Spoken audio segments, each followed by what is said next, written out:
Selamat datang di Sekolah Pasca Sarjana Universitas Negeri Malang. Menjadi pilihan utama bagi calon pemimpin, akademisi, dan profesional di masa depan. Mari kita telusuri lebih dekat Sekolah Pasca Sarjana Universitas Negeri Malang.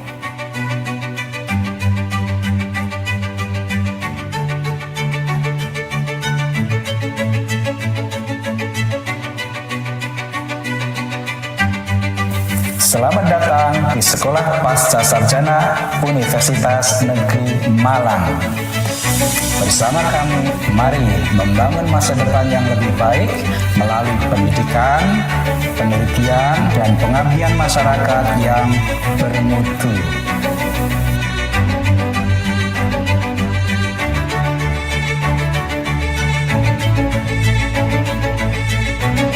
Postgraduate co-working space and digital library are designed comfortably and aesthetically to support productivity and comfort in studying, equipped with quiet room.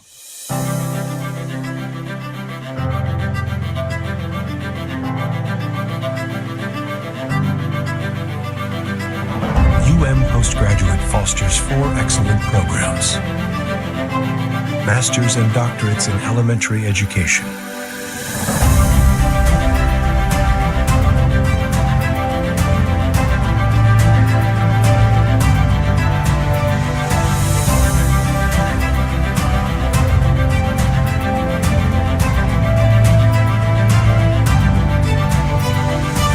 Masters and Doctorates in Vocational Education,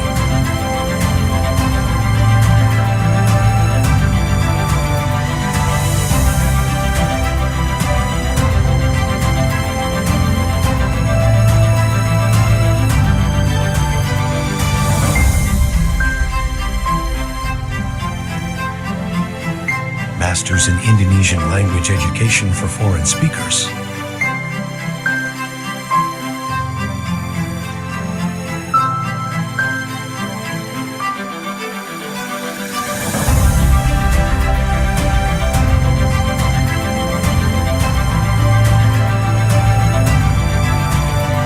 and Teacher Professional Education.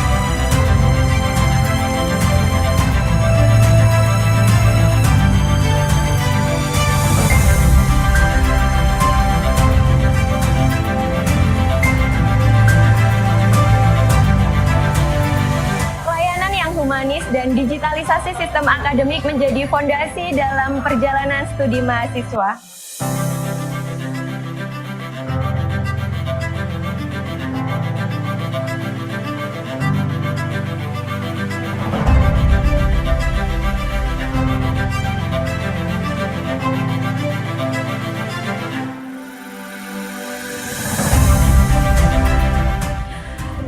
Serbaguna menjadi ruang kolaboratif untuk seminar ilmiah, pelatihan, dan pertemuan akademik.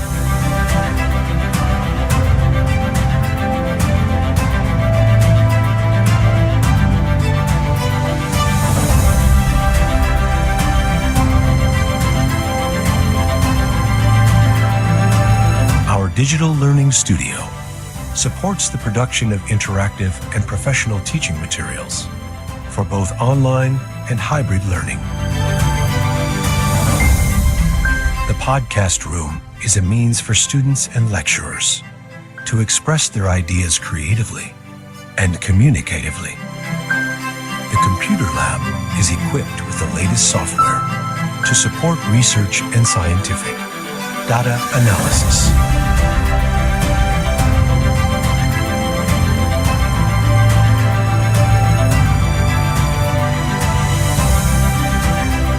Our dissertation examination room provides a calm and dignified academic atmosphere for important moments for masters and doctoral students. The VIP reception room is designed to welcome strategic partners and distinguished guests with professional service.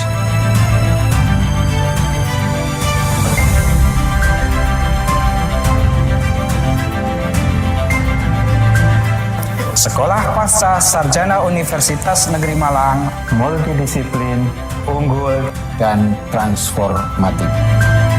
Bersama Sekolah Pasca Sarjana Universitas Negeri Malang, mari membangun masa depan.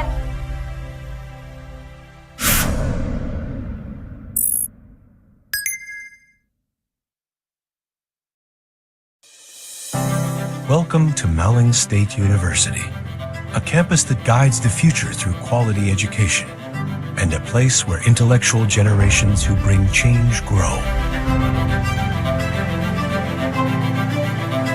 This green campus is the center of academic and non-academic activities based on the values of integrity and innovation.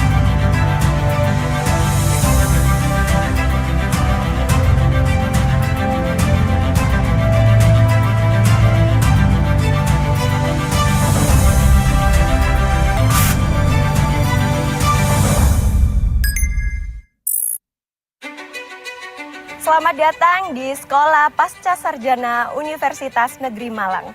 Menjadi pilihan utama bagi calon pemimpin, akademisi, dan profesional di masa depan.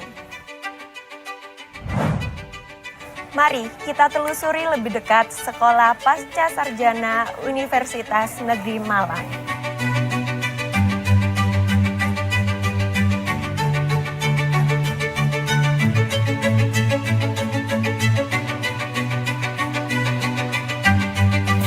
Selamat datang di Sekolah Pasca Sarjana Universitas Negeri Malang. Bersama kami, mari membangun masa depan yang lebih baik melalui pendidikan, penelitian, dan pengabdian masyarakat yang bermutu.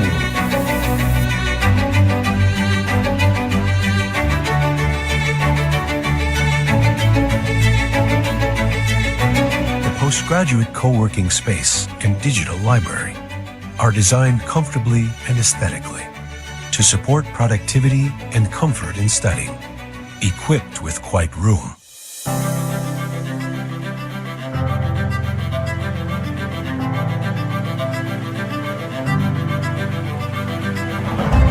Postgraduate fosters 4 excellent programs: Masters and Doctorates in Elementary Education,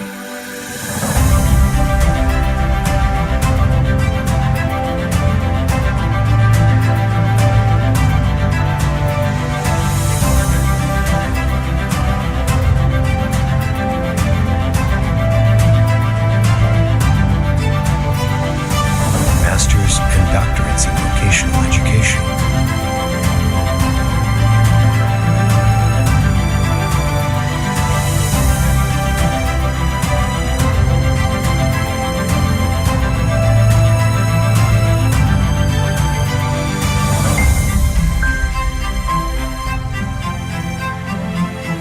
Masters in Indonesian Language Education for Foreign Speakers,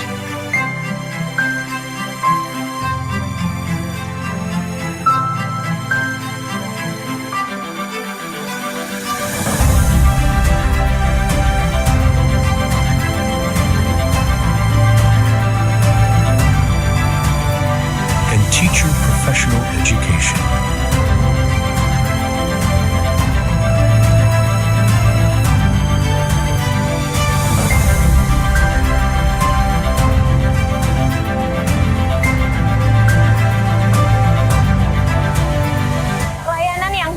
Dan digitalisasi sistem akademik menjadi fondasi dalam perjalanan studi mahasiswa.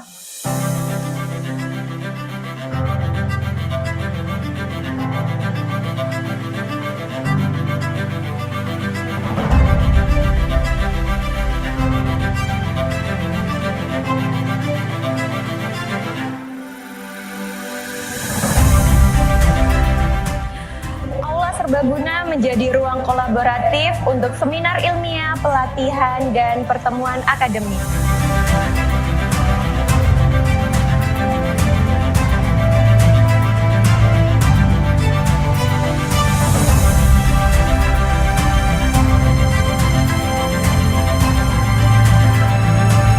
Our digital learning studio supports the production of interactive and professional teaching materials for both online and hybrid learning. The The podcast room is a means for students and lecturers to express their ideas creatively and communicatively. The computer lab is equipped with the latest software to support research and scientific data analysis.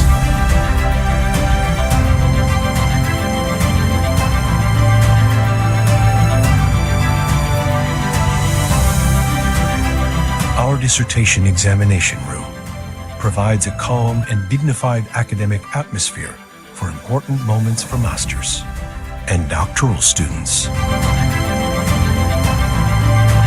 The VIP reception room is designed to welcome strategic partners and distinguished guests with professional service.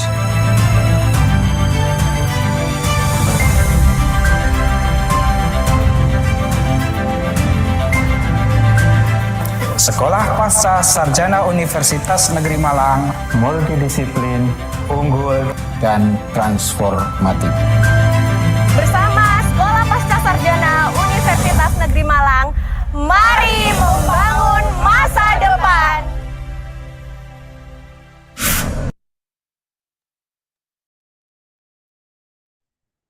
Ladies and gentlemen, welcome back to the International Conference on Innovation and Teacher Professionalism, ICITEP 2025. Today, we are going to have 3 plenary sessions and 1 parallel sessions. Without further ado, let's invite the first plenary speaker today, Professor Michelle Simmons from Western Sydney University, Australia. This session is going to be moderated by Dr. Radhani Sukma Indradewi. Miss Indradewi, over to you. Okay, thank you, Miss Shirley, for the time being given to me. Is my voice clear enough? Oh, yeah. Yes, Miss. Okay. I'm sorry, Prof. Michelle. Can you may stop the presentation first? I would like to share before your presentation.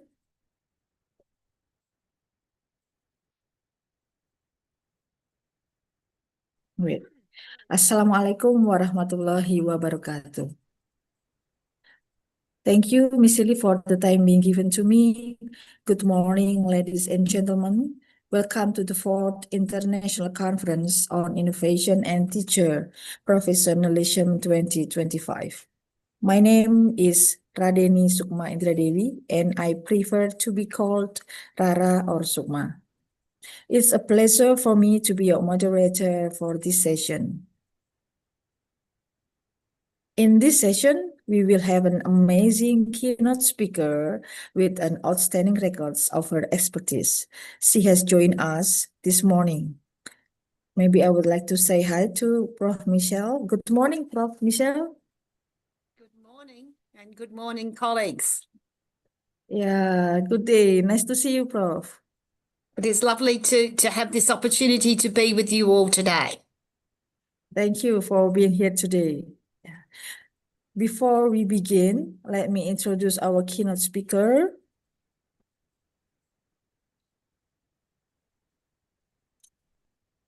Yeah. Prof. Michelle Simmons is a professor and also a dean at School of Education, Western Sydney University. She is a national and international leader in workforce development and teacher education innovative, impact focused on education leader, committed to innovation and quality education which supports student success. He is now the Dean of Education and also an Associate Pro Vice Chancellor, Transnational Education in Western Sydney University, Australia. So there are a lot of experience and expertise that she will share to us. Professor Simmons has extensive experience in supporting learning in the fields of adult education, vocational education, and also the workplace learning and secondary teacher education. She is a well-respected researcher. Her latest research was Arc Discovery Grant early career teacher induction in supporting pre-career teachers. And she having award a number of nationally competitive grants from the Australian Research Council and the National Vocational Education and Training Research and Evaluation Program. Her primary areas of research expertise include informal and work-based learning, vocational education and training, and workforce development. Today, Prof. Michelle will be addressing a topic about reimagining teacher professionalism, deep learning, big data as catalysts for change in initial and ongoing teacher development. Ladies and gentlemen, the presentation will take about 45 minutes. After that, there will be 15 minutes for question and answer session opportunity. And without any further ado, please welcome our keynote speaker, Professor Michelle Simmons. The time is yours. Thank you. Am I able to share my screen? I don't appear to have Yes. control to be able to do that. Okay, you may start to share your screen. If you have any trouble, so please let me know. Yes, okay.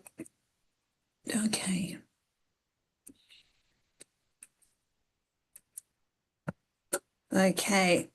Can people see the screen now? Yes, but may you click the slideshow?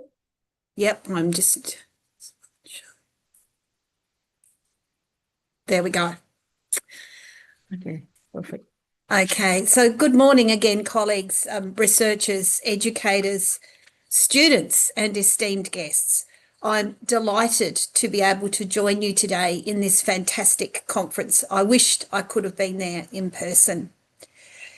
We gather here not just as scholars or practitioners, but as stewards of one of society's most critical institutions, and that of education. At a time when artificial intelligence, machine learning and educational analytics dominate our policy and practice conversations, we must pause and ask ourselves, what kinds of teachers are we shaping and for what kind of world? As has been pointed out, I've entitled my talk about reimagining teacher professionalism and thinking about the ways in which deep learning and big data might act as catalysts for change, particularly when we think about what we might do in initial teacher education and also in the ongoing development of teachers across their careers. And I want to reflect on a few things in thinking about this topic. I want to think about the evolving landscape of education and the rise of concepts such as deep learning, the impact of the data-driven world and how that is changing teachers' work. And what does this mean, as I said, for the development of teachers? I'm going to attempt to sort of answer these three questions in my presentation. What does it mean to be a professional teacher in a data-driven world? How can deep learning reshape our practice as teachers? And what does this mean for those of us interested in preparing people for the teaching profession and sustaining development for teachers across their careers? So the presentation we'll look at some core concepts to start with. What do we mean by the term teacher professionalism, deep learning and big data? What are the opportunities for transformation? What are the implications? What are the ethical and policy implications of the world that we're talking about? And what might the future look like, and a call to action? So let's start with teacher professionalism. As many of you would know, the idea of teacher professionalism has always been a contested space. It's shaped by policy, culture, and shifting expectations. If I reflect across my career as a teacher, I can recall my idea of what it means to be a professional teacher being shaped by things like the curriculum I was asked to teach, the state of our knowledge about what works for whom, and that's where different pedagogical approaches were sometimes favoured over others, and how good teaching was rewarded and celebrated. A 2016 OECD report called Supporting Teacher Professionalism, which drew on data from the Teaching and Learning International Survey, the TALIS survey, defined professionalism and teacher professionalism as consisting of 3 domains: a knowledge base, which they define as the necessary knowledge for teaching; autonomy, defined as teachers' decision-making over related aspects of their work; and peer networks, defined as opportunities for information exchange and support needed to maintain high standards of teaching. So they saw professionalism as a constellation of 3 domains. Another way of putting this concept of teacher professionalism is to say that professionalism implies mastery of subject matter, pedagogical skill, ethical conduct, and a sense of moral purpose. And I would add here that a sense of moral purpose also includes the contracts that teachers have with the communities in which they work, because they serve the communities through their work as teachers. However, this definition of professionalism has become a little bit more complicated in recent times. And we're now starting to see the rise of discussions in the research literature about what is called accountability-driven professionalism. The idea here is that teachers are held to standardised outcomes, often measured through narrowly defined metrics. And while it's important to have standards and ways of measuring them, one of the challenges here is that these models can erode autonomy and reduce teachers' teaching to a technocratic or a technical act. We're also seeing the emergence of big data, student analytics, learning dashboards, predictive models, and these offer powerful insights, but they also, again, raise questions of ethics, agency, and control, which are at the core of understanding what a professional teacher, the teaching profession, means. And deep learning, which we're going to talk about in a minute, that sort of learning that fosters critical thinking, self-regulation, and identity formation, is also part of the aspiration we should have for developing teacher professionalism. So put simply, the challenge is, what does teacher professionalism look like for a workforce where what needs to be taught and how learning can be supported is changing under the feet of teachers? An example here in New South Wales, in the public education system, is the adoption of New South Wales EduChat. This is a secure department-owned generative AI tool which can be used by teachers to draw on content, to design lessons and other activities, and also to work with the administrative work attached to teaching. It's a secure, private environment. And the tool aims to provide additional support to staff, as I said. And this AI generative tool can help with the work of teachers in many ways. Our pre-service teachers are going out into a world where these tools are now becoming part of the daily routine of teaching in schools. It's also problematic because these AI generative tools are only as good as what they have learnt and the information that's been fed into them. It requires the application of professional judgment. And this is raising questions for us in our initial teacher education programs, like how do we develop professional judgment?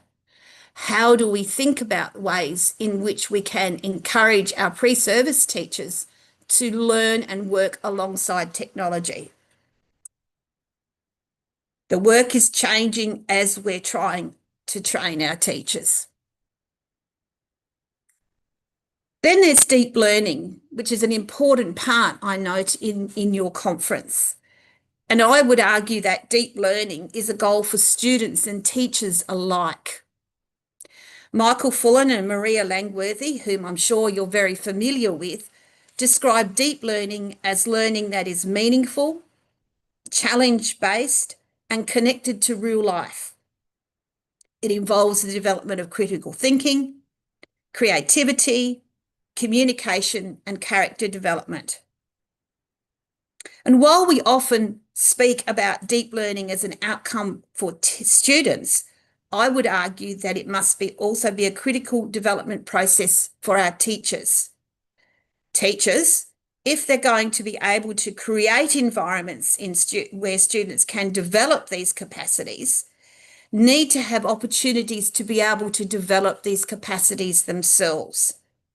They need to be able to provide opportunities where they can reflect deeply, inquire into their own practice, wrestle with complexity, to cultivate curiosity and a striving to make learning work for all learners wherever that they are. So for us at Western Sydney, when we start to think about deep learning in teacher development, it means that we're starting to think about how we engage with theory and research critically. How do we make sense of student data through pedagogical lenses? How do we cultivate a disposition towards sustained inquiry into one's own practice? And most importantly, seeing teaching as a moral and intellectual endeavour. So this is a view of professionalism that sits in opposition to the idea of teachers as technicians, and is seeing teachers as adaptive experts, able to continually learn, reflect, and innovate. And this, I think, goes to the heart of the question of how do we develop teachers, both initially and across their career. I'm going to now go to the final concept, and then I'm going to pause and just give you an opportunity just to reflect for a minute on what you've heard. This idea of big data. In education, we are awash with data. We have assessment outcomes, assessment scores, outcomes from rubrics across the learning we do in our schools with our students. We have data from national and international assessment frameworks. PISA comes to mind. We now also have access to engagement data from learning management systems. I can go into my learning management system here at Western Sydney University and find out exactly what my students have looked at or not paid attention to, how long they've spent studying or working with the materials online, and also to have a look at some of their responses and engagement to some of the activities that I've given. And I can use that to draw some conclusions about their engagement and about their learning progress. I have lots and lots of data. I also have data from other ways we have of collecting information about our teaching. We sometimes can use AI to generate feedback on assignments. We can use video recordings. This explosion of data can be wonderful. It can help us to personalise the learning experiences for students. When I look on the learning management system, I can perhaps hypothesise where my students are getting stuck and what I might be able to do to help them to overcome some of the difficulties they're having. Is it a particular reading? Is it a particular concept that they are actually struggling to come to grips with? It can help me to make decisions in real time about the adaptations that I might make to my teaching, how I might supplement or modify what I do with my students. And it certainly can identify, as I said, the gaps in the learning and teaching. But all of this also carries risks. Selwyn, in 2020, wrote a fantastic book called Should Robots Replace Teachers? And in that book, He pushes conversations about AI and education into the realms of values, judgment, and politics, arguing that the integration of technology into society must always be presented as a choice, and we must do it carefully. Because if we don't, the data can de-skill teachers. The decision is given to the data rather than to myself as an educator. It can reduce my autonomy. If you see this, you must do that. And it can shift professional judgment to the idea of what the algorithms tell us rather than what my professional judgment might be when I look holistically at the student, the context, and the point in their study. So from this point of view, the question is not should we use technology and the data that it generates, but how do we work alongside technology and use the data wisely, ethically, and professionally. And in order to do this, I think what we're starting to reflect on is the idea of teachers needing to develop critical data literacy. Not just the ability to interpret what AI might produce, but to ask critical questions like, what are we really measuring? What are we missing? Who's deciding as what counts, as what's important? How do I personalise this data for my context, my students, my class? How do I use this data to support, not judge, my students and myself? I might just pause there just for a minute, just to give you a chance, just think about some of the concepts and ideas that we have talked about. Because these are critical questions that we need to ask ourselves.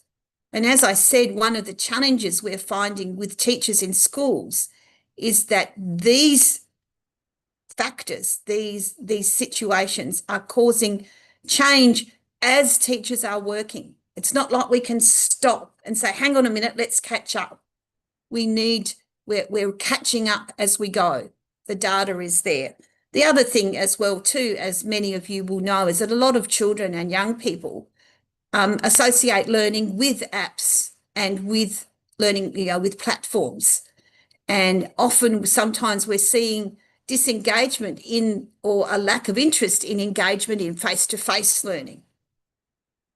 They prefer to learn individually on platforms. So what does that mean for the work that we need to do in schools as teachers?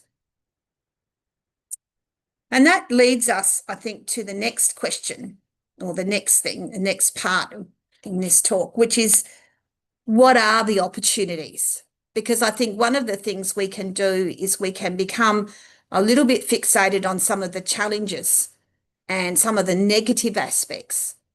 But I think it's important for us to look at the opportunities, but also to understand the risks and responsibilities. So deep learning and big data, in my view, offer us an opportunity to rethink what it means in terms of professionalisation, to be a professional teacher, to be teacher where teaching is a profession. It gives us an opportunity to understand teachers as data literate, inquiry-driven designers of learning. But as I said before, this comes with risks and responsibilities. There are certainly ethical concerns, and many of you will have confronted some of those ethical concerns either in your own work, or you have read about them, or you're wrestling with them as part of your work in policy, leading schools. It's everywhere. There are ethical concerns about privacy. There's also ethical concerns about algorithmic bias. The algorithms are not neutral. They are comprised of data which will, in some cases, not pay attention to particular things like socioeconomic background, gender, race. And there's also concerns about what this enables in terms of teacher surveillance. I've talked a little bit before about the risk of de-skilling teachers, and Williamson and others have written about this quite a bit recently. The idea that the analytics tell the story rather than the teacher experience, and that synthesis of experience with the data, perhaps telling the story of what we need to do. And the importance of agency, about being data informed, not data driven. Just recently, I think one of the most interesting experiences that I've had is discussions around the preparation of teachers. And the idea that in these discussions is that if you look at professionals like doctors, for example, doctors need to have a mastery of a body of knowledge, just like teachers do. But in their work as doctors, they need to exercise professional judgment. They draw on the research, the data, the protocols that tell us this is the way a particular disease should be treated. But when you talk to a doctor or you have a doctor talk to you, they don't just say, well, this is what we're going to do. They ask you a series of questions. They ask you questions about your lifestyle. They try to, for example, understand how compliant you might be to a regime of treatment. They also might make allowances for previous histories. And then they make an informed judgment and use their professional judgment to then say, this is what we're going to do. And what has been drawn to my attention is, what are the similarities? How similar is that to the work of a teacher as a professional in a classroom with students? And I think that draws a very interesting parallel in this current moment that we're in thinking about that notion of professional judgment and how data and deep learning can help us to think through and engage with this challenge, where professionalism is about exercising professional judgment, but also certainly taking into account what we know from research.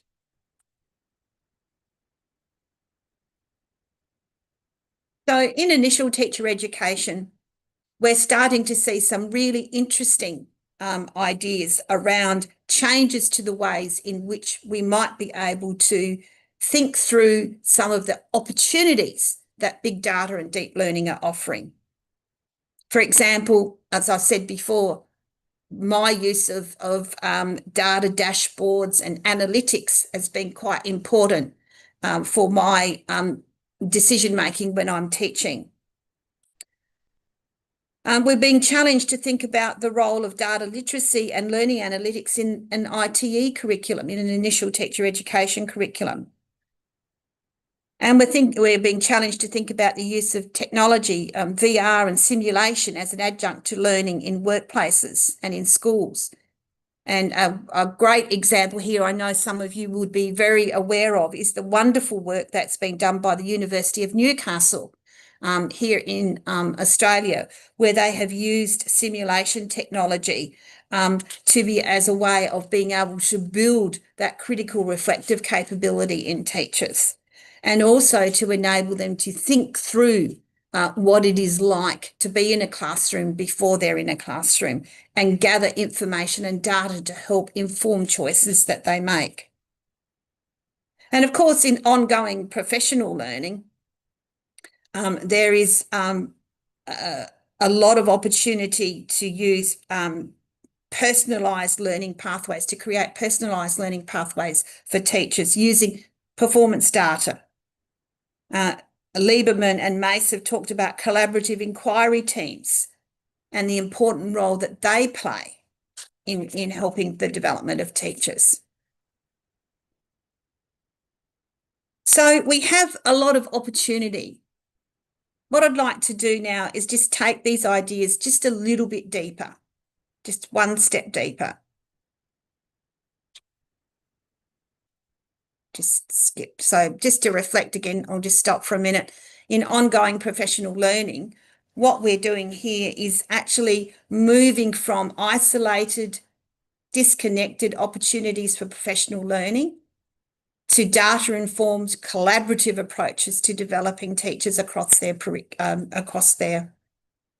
And I draw your attention to the Department of Education in New South Wales. You may be familiar with the idea of high-impact professional learning.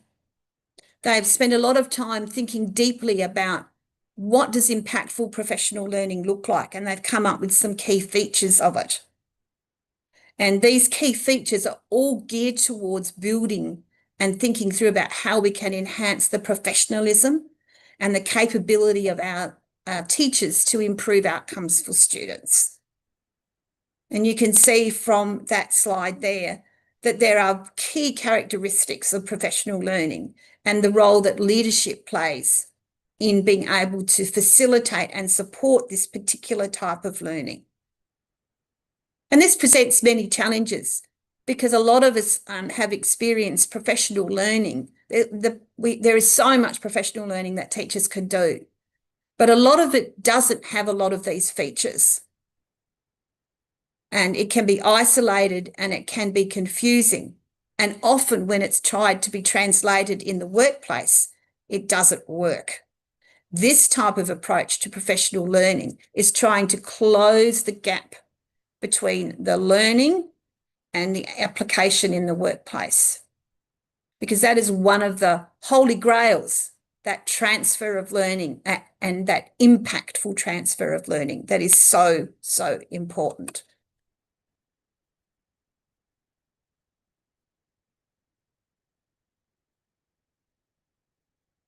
So as I said before, there are ethical and policy implications. These are just a few of the questions that I could think of when I was putting this presentation together, and I've alluded to these before. And this is where we need to think about the idea of producing ethical guidelines, the idea about, how do we use data? And also, hopefully, how we use teachers in the design of data systems. This has been one of the features of the EduChat that has been developed in the New South Wales Department of Education, has been the involvement of teachers in designing the system. And that makes for very interesting reading to understand how the teachers have worked to shape that. But it's also about, as I've said before, centering human judgment and trust at the core of what we do. We're not going to transform professionalism for teachers if we simply hand over the responsibility to the data, to the algorithms, to the technology. We need to marry the human with the technical.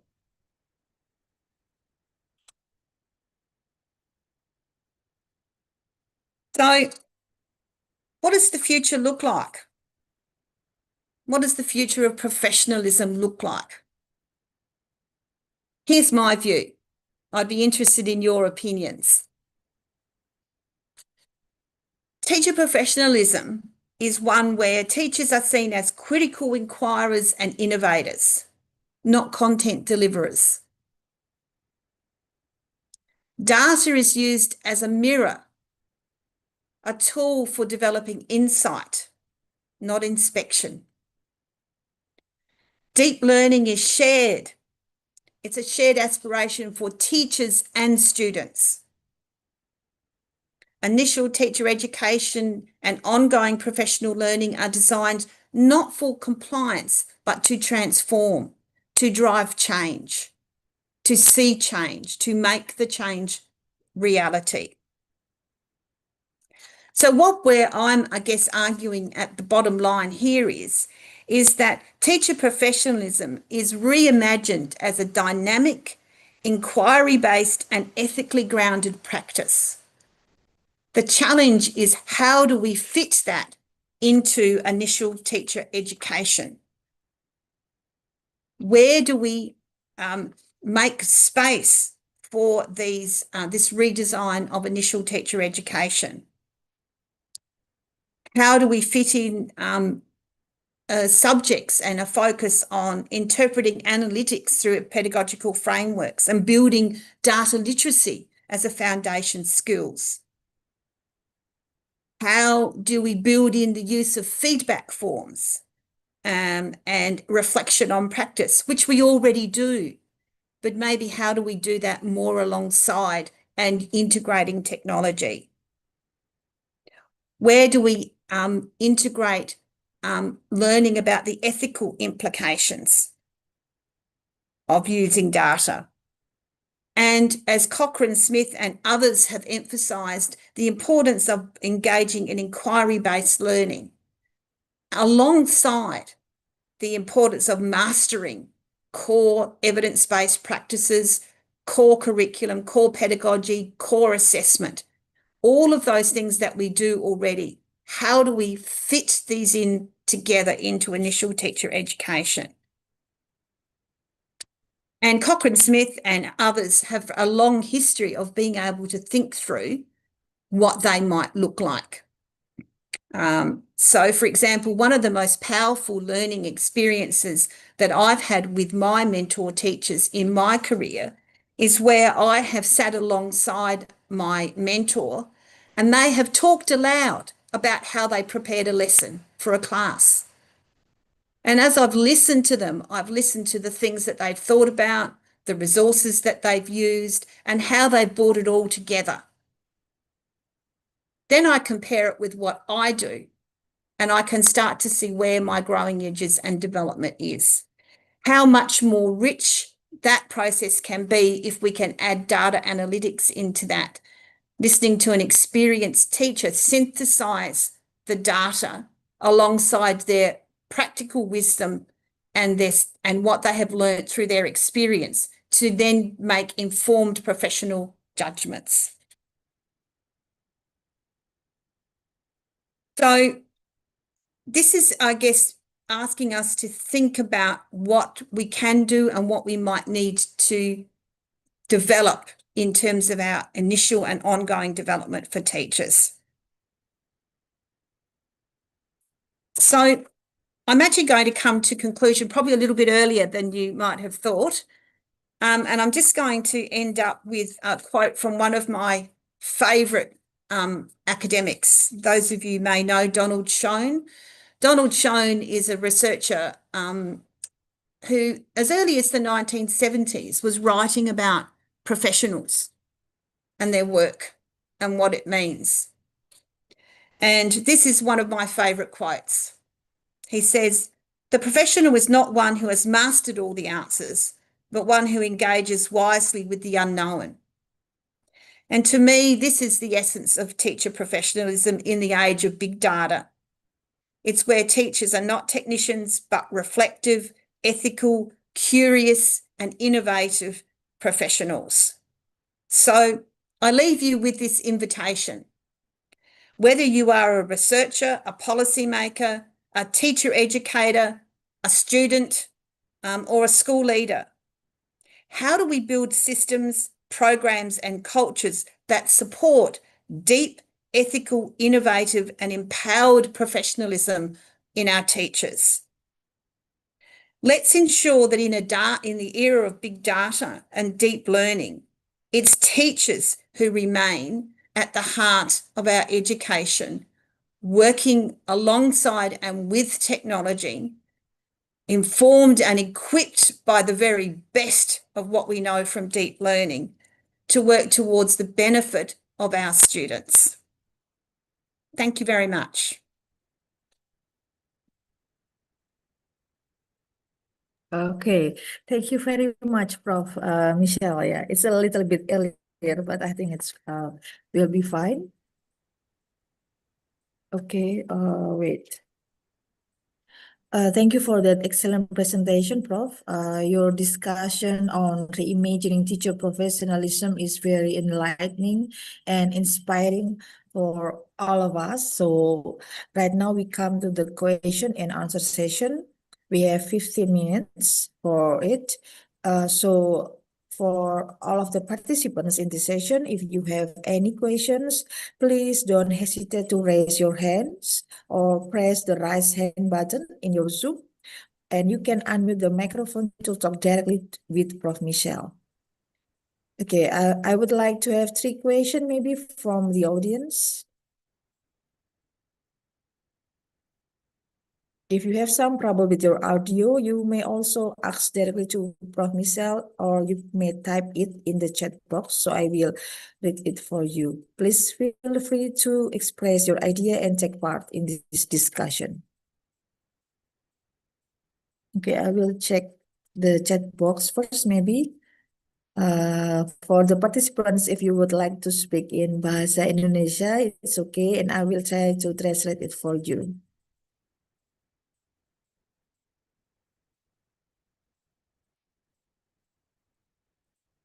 So, maybe Prof. Michelle, while we are waiting the question from the participants, I'm so interested for what you have discussed this morning. Yeah, you said that the shift from skill acquisition to identity formation in initial teacher education, as we know, one of the issues faced by educators in Indonesia is the data literacy due to the unequal use of technology. Can you provide some feedback for us, or perhaps strategies for educators in Indonesia, Bro? This is, you raise a very, very good question, because a lot of the discussion around data and technology does assume an equity of access to these, and it does not exist. There would be parts of Indonesia, I understand, where access to technology is almost non-existent, just in the same way as there are parts in Australia. And the question then becomes, what do we do? Part of it, I think, is where policymakers and people need to think through, what does a quality education mean and what resources are needed? Because if we don't address these things, we will end up having a 2-speed education system where we will not be able to develop our children and young people in the way that they need. But then it is also about how we can potentially also think about the other resources that we might be able to have and use to think about how we might, for example, promote deep learning in communities and in situations where there is not the technology that is there. And often the most valuable asset that I've found in my experience has been the community itself. So actually working in the community, working on projects and challenges that the community has, and drawing on those resources can enable us to still achieve some of those outcomes without the technology. But it requires, again, teachers to think differently and to imagine working in community, not in a classroom, working alongside people in the community, making room for people to come and share the task of facilitating learning. It's one of the things I've found very challenging when I was a teacher and working in communities, because I always wanted to control what was happening. That's right. But I actually have learnt, not entirely, but if I actually spend time and work in the communities that do have these resources and can in fact work with people productively, we can achieve amazing outcomes. So I think part of it is again, it goes to this professionalism and this idea of, the teacher as the lone sole fountain, as opposed to, in this case, we're saying, well, just like we say it takes a village to raise a child, what we're actually saying is a community actually makes a school.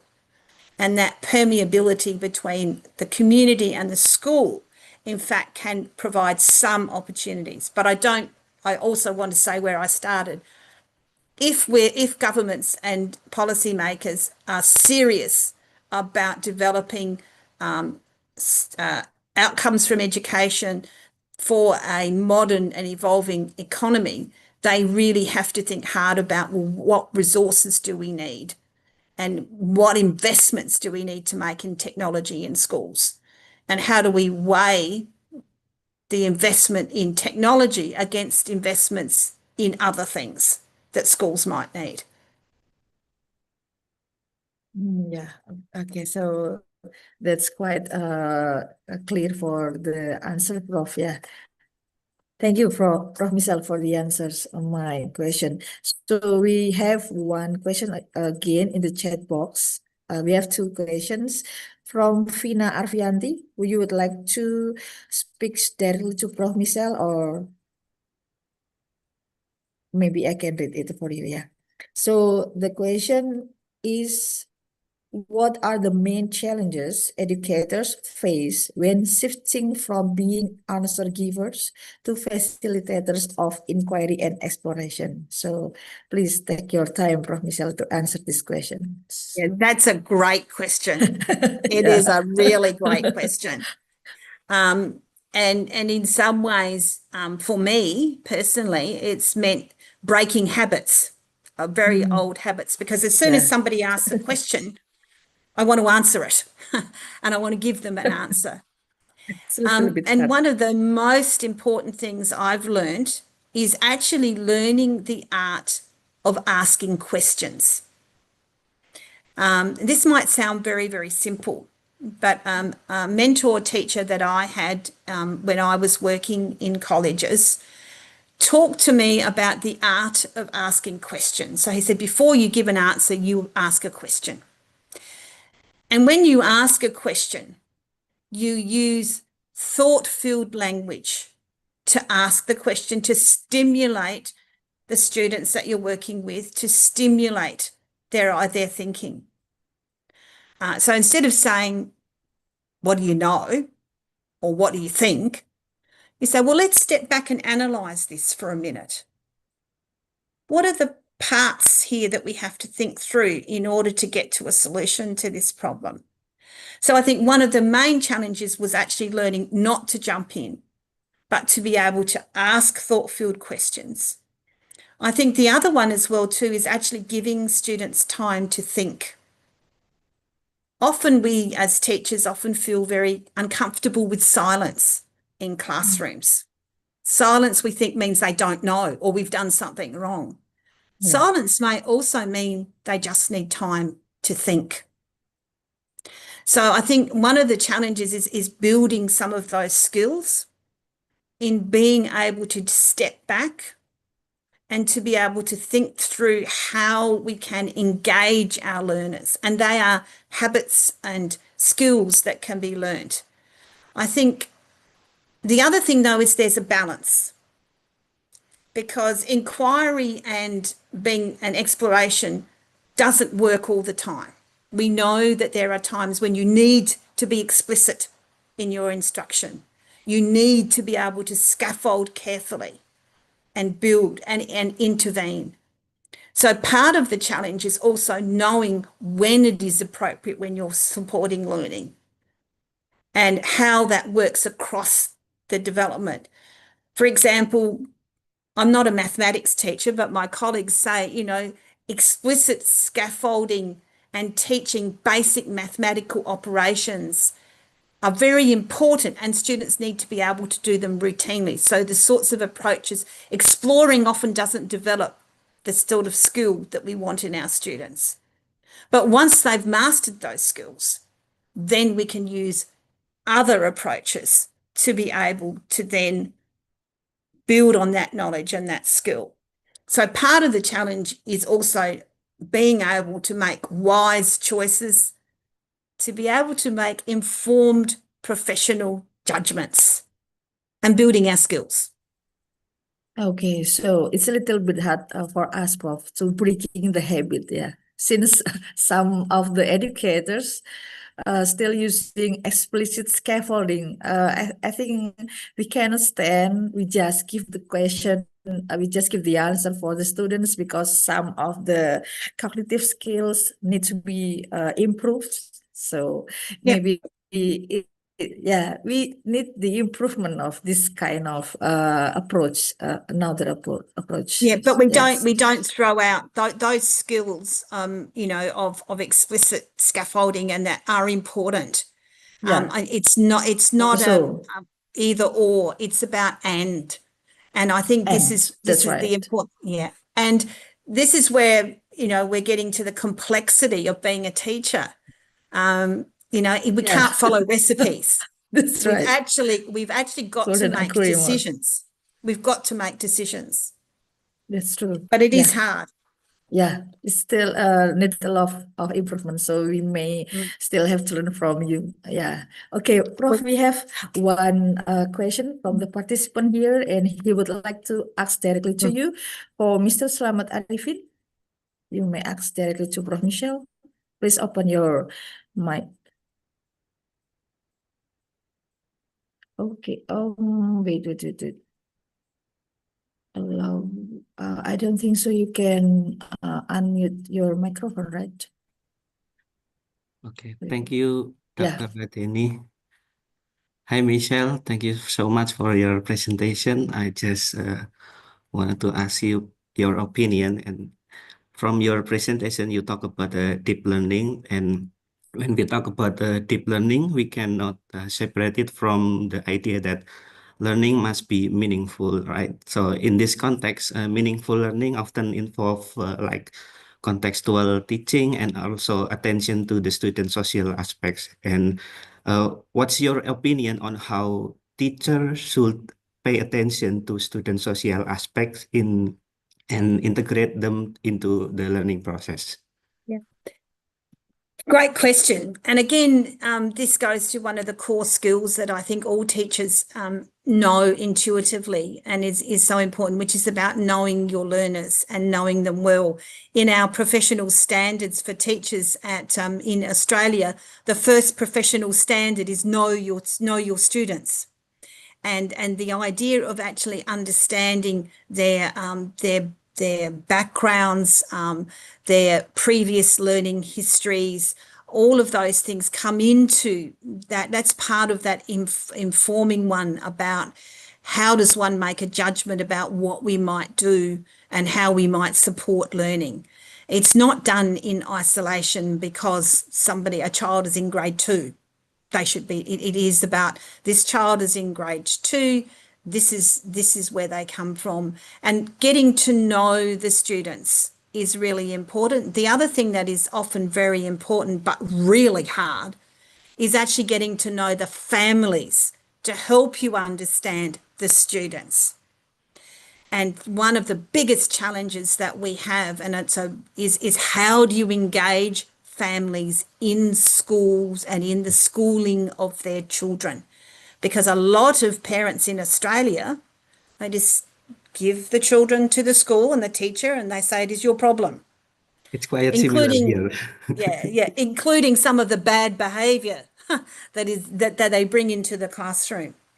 And there are I think, you know, this is where I think I noticed there's a question there about, you know, how do you shift, how do you actually balance all of this, you know, working with technology and the admin and all these other things that you've got to do.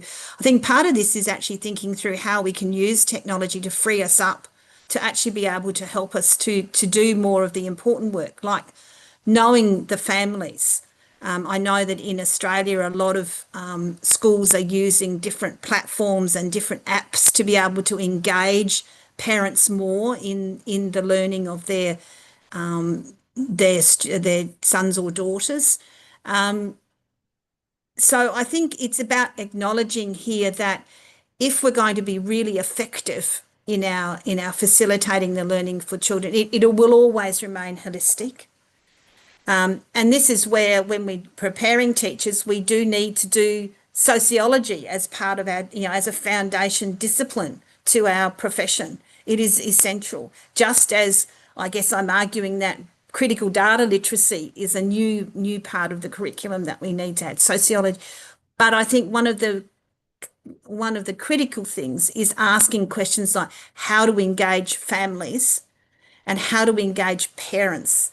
I know that certainly I was in the schools that I went to, there was a mantra that, the parents are actually the first educators of the children. And so therefore, how do we actually leverage of what they know? But also how we also have to sometimes temper what parents think they know and what they actually know. There was a wonderful piece of research done many years ago in England where they took a camera to school and followed a group of children for a week in school. And at the same time, they asked their parents about what they thought their children were like at school. And the contrast was amazing. The parents whose children at home were really good, didn't seem to have much problem, they were terrorways at school. There were also things that the children were doing at school the parents couldn't believe. So this is where there is a challenge to think about how we build that bridge. And parents and family, and it's not just mums and dads, it can also be grandparents and extended family, are very important in doing this. It's not a really good answer, but I think it's just one we have to think through. As teachers, we often think about us in the classroom in isolated ways. I think increasingly with the complexity of people's lives, we have to think about engaging with families. Thank you, Michelle. Thank you. Yeah, okay. Thank you, Pak Slamet Arifin, for your questions. We also face the same challenges, Prof. Michelle, in our country. So our educators also have to learn the family characteristic because most of the parents just believe the teacher to motivate their child, but it's not the same as what their strategy of education implement in their homes. So I think it's the same challenges for the educators to nowadays. Yeah. I Okay. think it Wait. also, yeah. So I think also one of the other things as well too is many families don't have resources. Yeah. If the students come from families where they may not have a quiet space to study when they go home, or their family life is so chaotic that the idea of doing homework or spending time reading with mum and dad is not a possibility. But this is where getting to know the families, and also where schools often will have other programs that they might offer to support. One of the things we are very respectful of is not assuming, for example, that all parents can read. There are a lot of parents who can't read to their children. And so thinking about programs that actually help to build adult literacy so that parents can read to their children is really important. And to do that, we need to work with other people in the community. Teachers can't do it all, but it's about how we open the school and open our practice to work alongside people, I think, is important too. Yeah, that's true, Prof. Okay. Maybe actually we still have two kind of question in the chat box, but maybe I would choose one of the important things from Miss Rahma. How can teachers maintain professional integrity of administrative pressures and demands for academic grades? Yeah, how about that, Prof? Yeah, the great dilemma. I think one of the challenges is, and we've talked about this with our students, is that technology can, and this is something we've learned in the EduChat experiment here in New South Wales in the schools, is technology can relieve some of the administrative burden that teachers have. You may be familiar with the debates that are going on at the moment where people are saying you can use AI to generate your lesson plans. You don't have to spend all this time doing planning. It's true. So you stop and you think, okay, then, but can it actually develop a lesson plan for my class with my students in it at my time? So this is where, we start to say, well, how can technology be leveraged, but what are its limitations?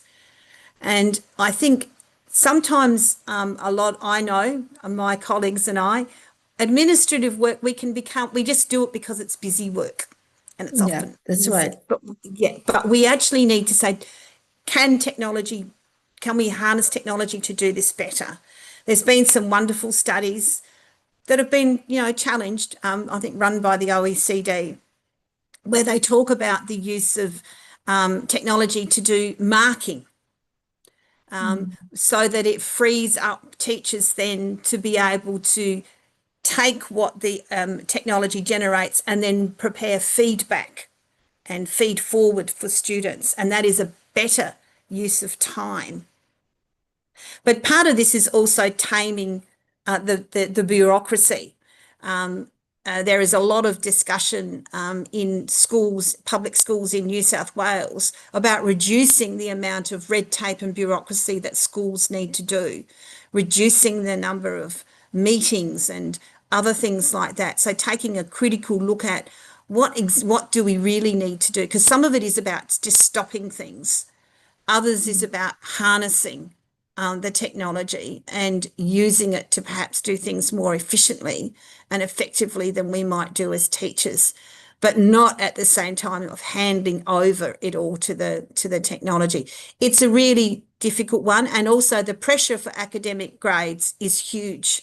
And this is where the notion of saying, well, if I'm in control and I can drive, this will assure me. But often it will, but a lot of the time it won't. And the question is, of those that it's not serving, they're learners that are not serving, what is happening to them? So it's a challenge. Yeah, It is a challenge. challenge. It's a tension. Maybe it's an irresolvable tension. Yeah, it's quite a big challenge for us, Prof. Yeah, thank you for the answers, Prof. Michelle. I think we finally come to the end of this session because Prof. Michelle already answered 3 questions from the audience. And before I close the session, I would like to take the conclusion from what the speaker has presented. We can conclude that initial teacher education programs should integrate data literacy as a foundational skill and incorporate reflection tools like video analysis. And also the professional development should evolve from isolated workshop to collaborative and data-informed inquiry. So teachers and school leaders should share the same responsibility for the impact of this learning on student progress and achievement in the era of big data now. Yeah. I would like to thank Prof. Michelle for the insightful presentation, and also thank you, the audience, for active participation and the questions. And here we would like to present a token of appreciation to Prof. Michelle Simons for her presentation in this morning. This is the certificate for you, Prof. Michelle, as the keynote speaker in our ICITEP conference. Thank you very much. It is always a pleasure to join colleagues. It is always a pleasure to know we are wrestling with the same challenges, but true. also that we are very, very committed to finding solutions for our students and for this wonderful profession of teaching that we so value. So thank you very much. Yeah, thank you very much, Prof. Michelle, for your presence today to share your insightful presentation for us. Thank you, the audience, for your active participation. We have reached the end of this session. Finally, please give a big applause, everyone, for our speaker, Prof. Michelle Simons.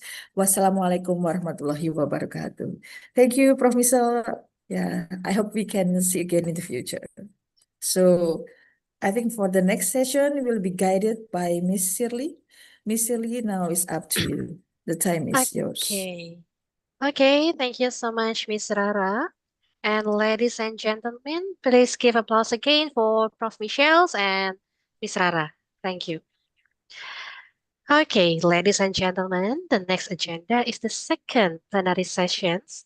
The sessions is going to be delivered by Dr. Muhammad Alfan MPD and is going to be moderated by Bapak Dedi Prestiadi SPDI MPD. Mr. Dedi Prestiadi, over to you. Yeah, thank you, Mrs. Shirley. Can you hear my voice? Yes. Assalamualaikum warahmatullahi wabarakatuh. Good morning, ladies and gentlemen. Good morning, Mr. Dr. Muhammad Alvin APT. Good morning, Mr. Alvan. Can you hear my voice? Morning, Pak. I can hear your voice. Okay, it's an honor and pleasure to welcome you all of the 4th ICITEP 2025. My name is Didi Prestiadi and I will serve as your moderator for this session. This session will be presented by Mr. Dr. Muhammad Alvan, MPT, with title Creativity Embedded Pedagogical Learning for a Receptive Teacher Education Program in Indonesia, a case study. Before I start the presentation, I will read his CV. Name Mr. Dr. Muhammad Alvan, SPD MPD. He is head of the Teacher Professional Education City Program, Graduate School, Universitas Negeri Malang. Experience and expertise. He actively involved in educational research and community empowerment project, both nationality and internationality, especially in the field of teacher education. Second, delivered professional development training for Arabic language teacher in Indonesia, Malaysia, and Saudi Arabia, and engaged in various research initiatives on digital literacy, pedagogical innovation, and religious moderation within the Teacher Professional Education or PPG, and specialized in Arabic language interactions model with a focus on differentiated learning, project-based learning, and gamified education. And the last, authored several books showcasing best practice in implementation at PPG program at Universitas Negeri Malang. Before we begin, please ensure your microphone remains me during the presentations and feel free to post your question in the Q&A box at any time. Without further ado, let us welcome our second speaker in this day with Mr. Dr. Muhammad Alvan. Time is yours.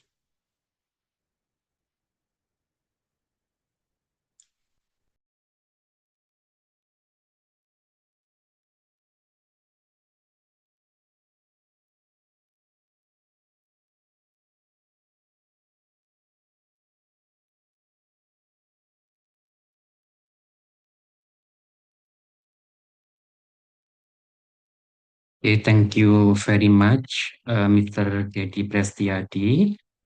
Ladies and gentlemen, good morning. Assalamualaikum warahmatullahi wabarakatuh. Nice to meet you all in this international conference on innovation and teacher professionalism held by Pendidikan Profesi Guru Universitas Negeri Malang. In this time, let me present my simple presentation with the title Creativity Embedded Pedagogical Learning for Preserved Teacher Education Program in Indonesia, a case study. This is the result of our research in professional teacher education program in postgraduate Universitas Negeri Malang. Why I choose this title? Because as we know, PPG is become a trend in our country, in Indonesia, and until now there are many graduation of this program, but there are a critical issue identified that say that there is the low pedagogical skill of pre-service teacher students, which have the lowest mean scores compared to another components. And there is a diagram of teacher competency test results in 2015. According to this diagram, there were only 9 provinces that score above the nationally targeted minimum competency standard. But there is one province that scores above the national average. That is DKI Yogyakarta with the score 56.91. Ladies and gentlemen, besides that, there are some phenomena. One, the prospective teachers indicate a gap between the theoretical knowledge acquired and its practical application in teaching. And the second, low pedagogical skills can lead to a lack of engagement in learning and limit students' ability to deeply understand the material. And there is previous solutions. It is peer teaching and lesson study. Depend on Ramaswarmi et al. 2001, Rock and Wilson 2005. But unfortunately, this solution identified failed. This approach do not focus on specific aspect of teaching and remain general. So this background become a reason for me to choose this title. Ladies and gentlemen, as we know, pedagogical competence is teachers' ability to manage learning effectively. And there are 4 indicators for pedagogical competence. One, deep understanding of the subject. Second is building good relationship with student. And the third is delivering information effectively. And fourth, implementing teaching strategies that meet their needs or that suitable with the student's needs. These 4 indicators is become a base for this research for development of creative teaching strategies for enhancing the teaching abilities of prospective teachers. This research has 2 goals. One, describing the pedagogical learning that embeds creativity for a pre-service teacher education program in Indonesia. And the second is exploring a case study on the importance of creativity-based pedagogical learning for pre-service teacher education programs in Indonesia. And this is the method we use in this research, qualitative approach with a case study method. And there are 3 steps. 1, create interview guidelines. And 2 is collecting data through interview, encoding, and analysis data. Ladies and gentlemen, maybe I pass this slide and this slide too, maybe directly to the result of this research. The result of this research is one educator perception on pre-supervised teacher creativity learning. Participants were selected to ensure a comprehensive and relevant range of perspective on fostering creativity in education, especially among pre-supervised teacher education in pre-supervised teacher education program. During the initial discussion, the participants emphasized that inspiring creativity in pre-supervised teacher requires a structured phase of delivering inspiration. So, depend on the students in pre-supervised teacher education program,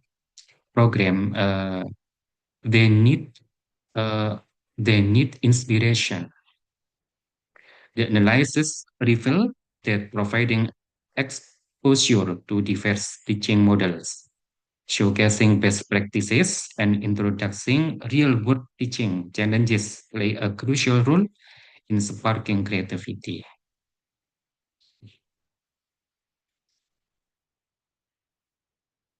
Furthermore, participants highlighted that merely providing inspiration in teaching is insufficient to foster creativity among pre-supervised teachers. Students also need to be trained to develop and construct teaching practice based on the ideas that they generate.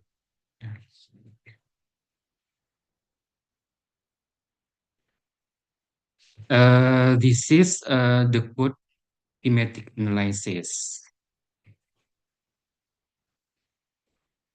that describe the step of the result of this research. One is inspiration that I said before, and the second is ideation.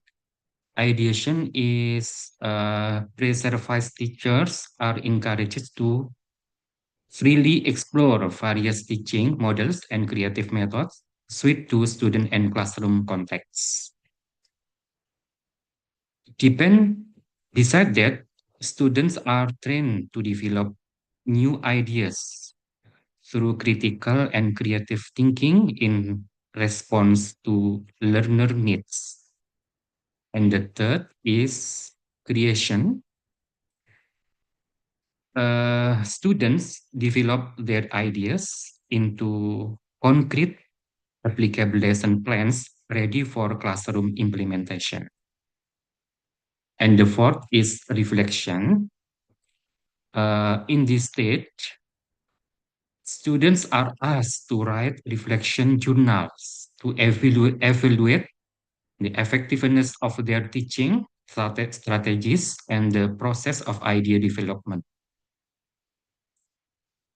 Reflection is not only for identifying weakness, but also giving recognition. And reflection serves as a means of identifying area for improvement and supporting long-term growth as future creative educator. This is the summary of 4 steps: inspiration, ideation, creation, reflection.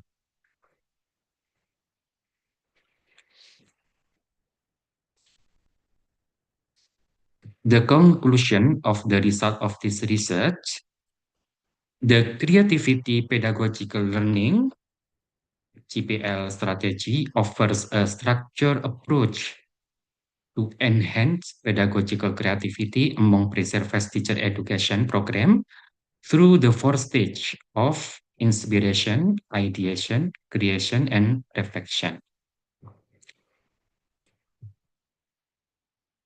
This strategy equips students with the skill and mindset necessary to develop innovative and adaptive teaching methods that align with the diverse needs of their future student.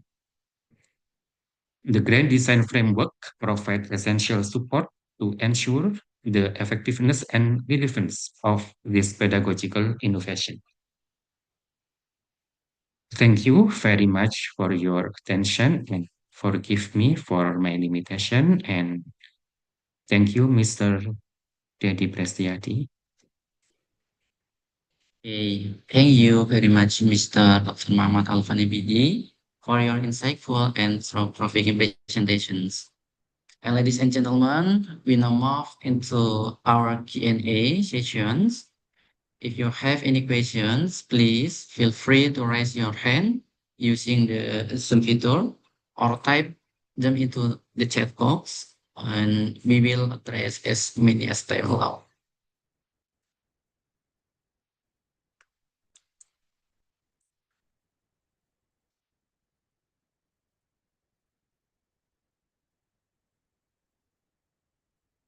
Okay, or maybe you can use Indonesian, can ask question in Indonesian for audience. Boleh menggunakan bahasa Indonesia untuk bertanya.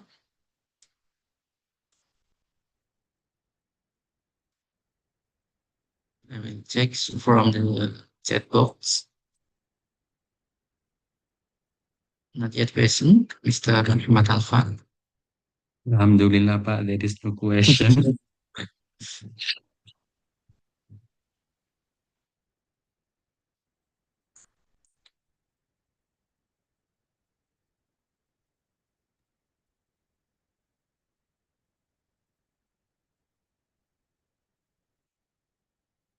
Now we will move in the next session, or we wait for questions. Okay, we have one question from Mrs. Vina Arfianti, Mr. Muhammad Alfan, using Indonesians. Bagaimana strategi CPL dapat menjawab kebutuhan kelas masa depan yang menuntut adaptabilitas dan inovasi? Indikator apa yang dapat digunakan untuk mengevaluasi efektivitas implementasi CPL dalam program pendidikan guru?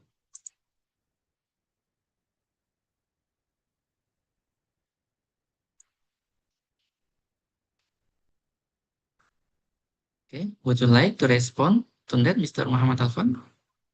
Okay, maybe we wait the second question, ya, Pak. Okay. Okay.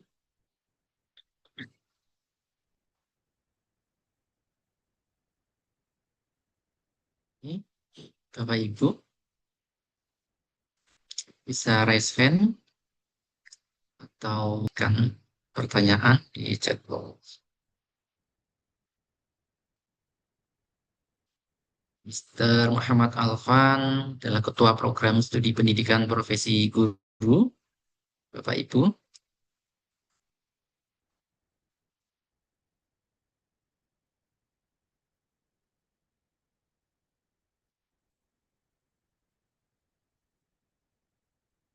Sepertinya sudah kita saya jawab, oke, Pak. okay, we have one question from Mr. Muhammad Alfan. Oke, Pak. Saya bacakan dulu from Mr. Hans Galih Maulana. Pak Alfan, bagaimana kelanjutan dari PPG menurut Bapak seperti apa? Terus akan berkembang seperti apa nanti ke depannya? Apakah akan banyak strategi inovasi yang akan diciptakan? Terima kasih Bapak, sehat selalu.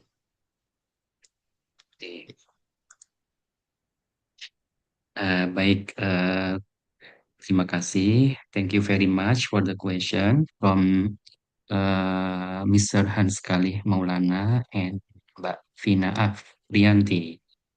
The first question is bagaimana menjawab kebutuhan kelas masa depan yang menurut adaptabilitas dan inovasi. Pertanyaan yang sangat bagus. from Mbak Vina Arfianti. Ini yang dimaksud mungkin kelas masa depan di sekolah ya.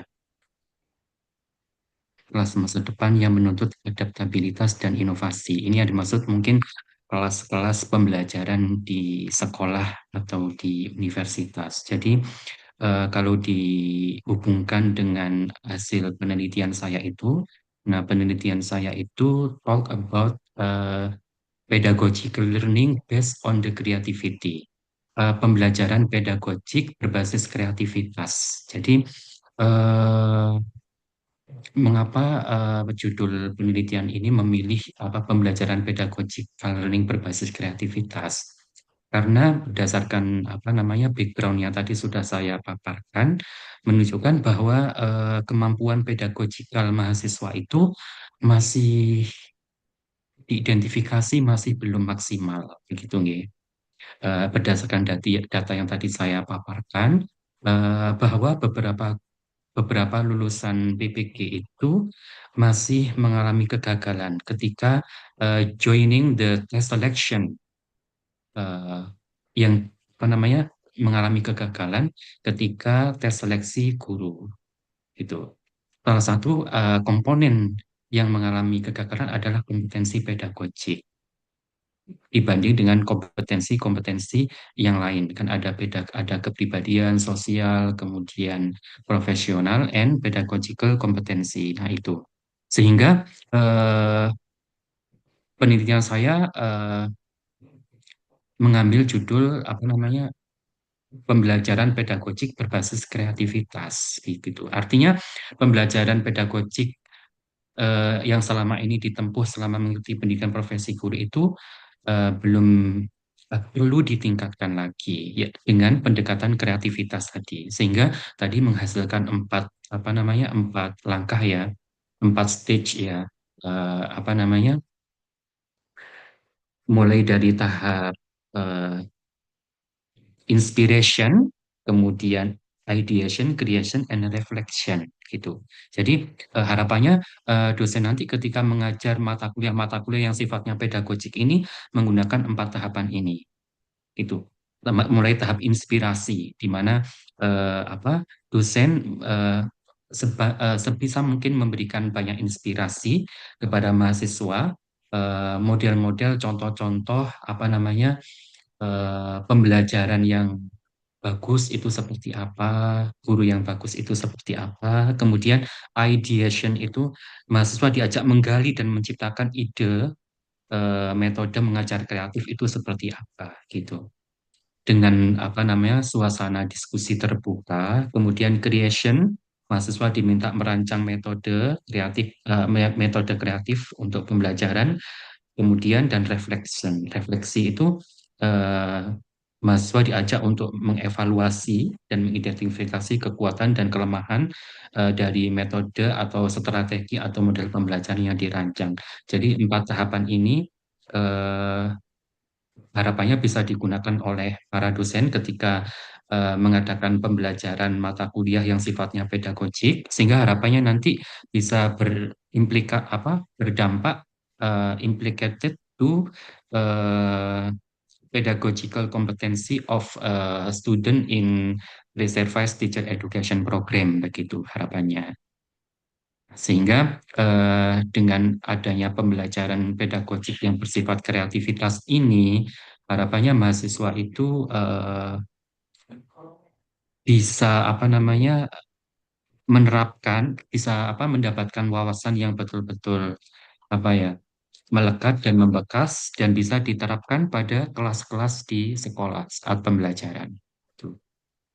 Gitu. Jadi bagaimana dapat menjawab kebutuhan kelas masa depan. Jadi dimulai dari bangku-bangku perkuliahan melalui pembelajaran pedagogik berbasis kreativitas dengan menggunakan 4 langkah tadi. Harapannya bisa melahirkan guru-guru yang bisa kompeten dalam bidang pedagogik, seperti pemilihan dan penggunaan metode, model, atau strategi pembelajaran. Gitu. Kemudian untuk pertanyaan tadi ya dari Mr. Hans kali itu pertanyaannya eh, s- eh, sedikit not apa ya not little little suitable with the title of my research ya. Tapi nggak apa-apa, mungkin saya jawab ya. Bapak seperti apa ya? Insya Allah akan tetap berlanjut ya. Kelanjutan PPG ini akan tetap berlanjut, uh, depend on the decision of the government ya, especially Directorate Teacher and Education uh, akan berlanjut sesuai dengan apa keputusan Kementerian dan Direktorat Jenderal Guru dan Tenaga Kependidikan dan Direktorat Pendidikan Profesi Guru. Untuk di UM sendiri akan selalu membuat strategi inovasi-inovasi baru ya, baik itu dalam bidang akademik dan non-akademik yang sudah kita buat selama ini. Di setiap tahunnya itu selalu ada inovasi dan selalu ada peningkatan karena kita harus bersinergi dengan UM sebagai perguruan tinggi yang excellent in learning innovation begitu. Ya. Dan dalam waktu dekat ini pendidikan profesi guru itu juga tidak hanya berhenti mengawal mahasiswa, tidak hanya berhenti dalam saat perkuliahan, tapi juga setelah lulus itu kita juga membantu menjembatani mahasiswa dengan apa eh, pihak-pihak sekolah, dinas-dinas pendidikan, dan juga Pemda-Pemda di wilayah Malang Raya dan Batu. Dalam waktu dekat ini kami akan membuat diskusi terbuka dengan dinas-dinas pendidikan Kota Malang, Kabupaten, dan Batu untuk penyerapan lulusan PPG Prajabatan. Namun di samping itu pemerintah sebenarnya juga sudah memfasilitasi lulusan PPG Prajabatan ya dengan membuat mapping ya, mapping-mapping untuk mapping-mapping wilayah penempatan pengabdian pasca lulus dari PPG Prajabatan. Tinggal mahasiswa memantapkan hati untuk mau mengikuti mapping itu atau tidak, itu ada di pilihan mahasiswa gitu. Terima kasih Pak. Okay, thank you very much, Mr. Val, on your answer.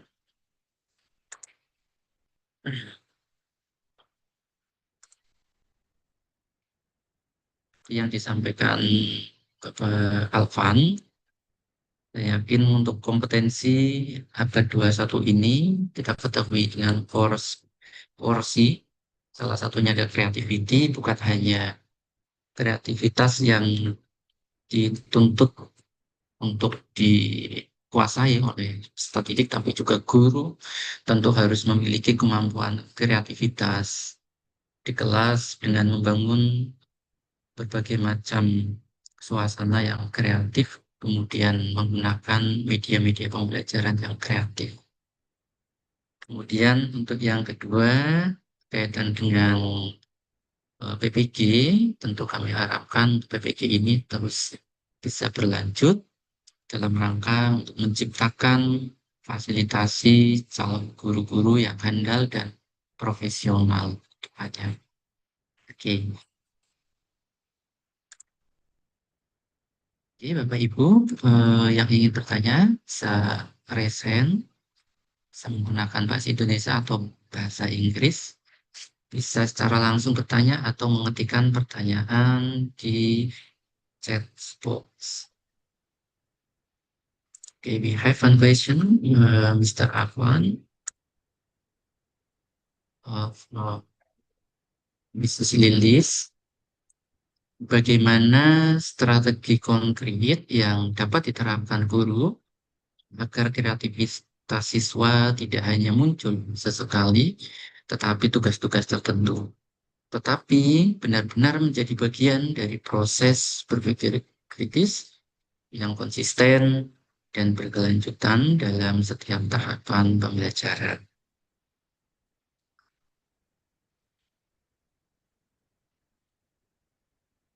Baik, oke. Saya ini good question ya from Miss Lilis. Ini dari mana ya? Oke.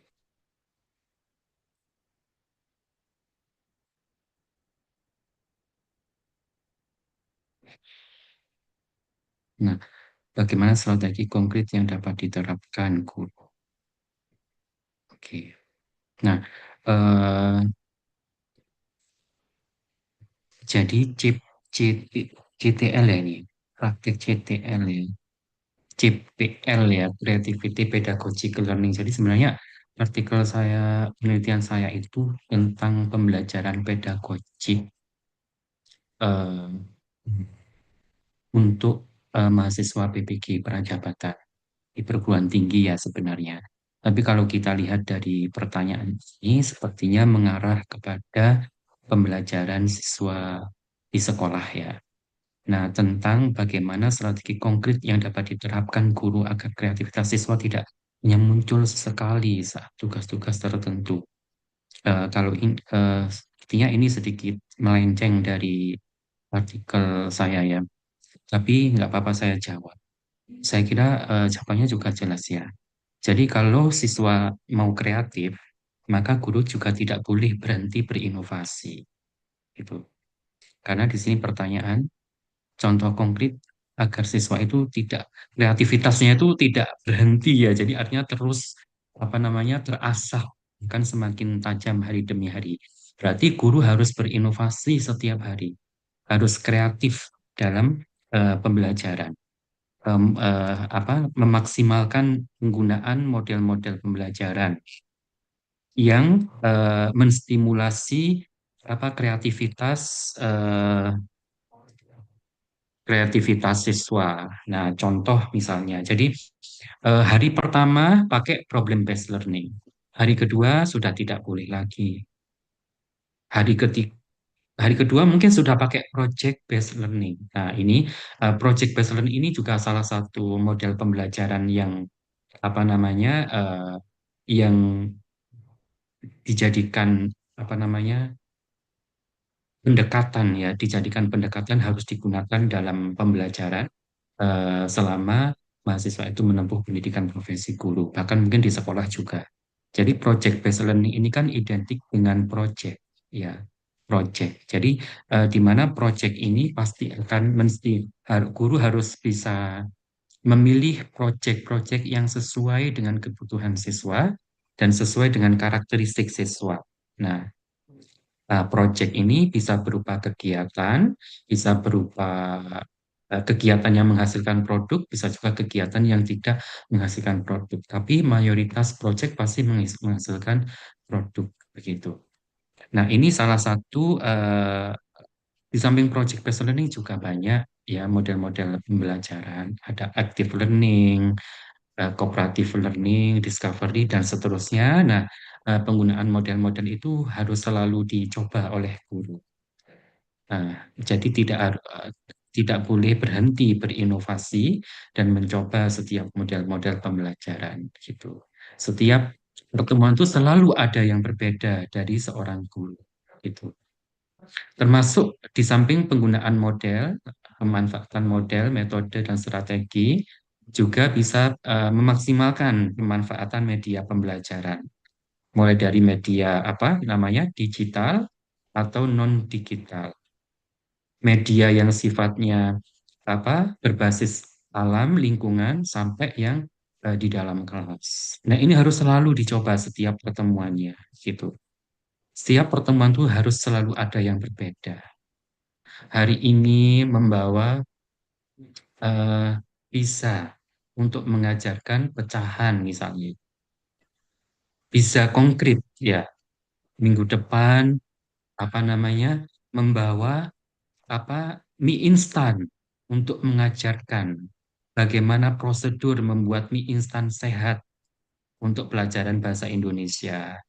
Kalau ini contoh kalau misalnya guru kelas ya, guru kelas itu kan mengajar apa namanya sesuai tematik ya, gitu.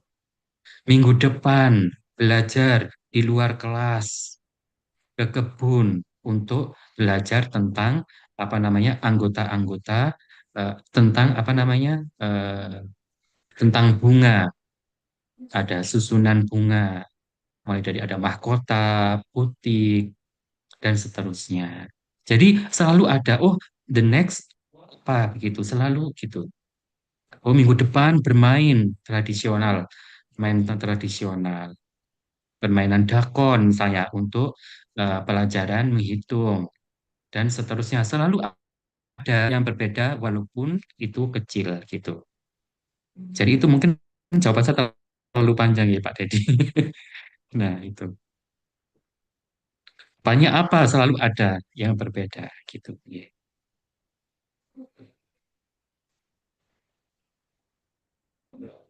Nah itu Pak yang bisa saya jawab. Ya. Oke, depan. We have one patient, Floriana Sebel, Sarapan, terkait dengan pembuatan video game. Pada Apa? ya, iya tapi ini not Gimana? related with Sepertinya out of context gitu.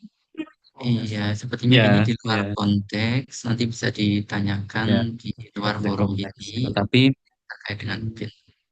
Oke, nah, Pak kalau Ahmad, sudah di luar batas waktu ya tidak bisa ya Pak.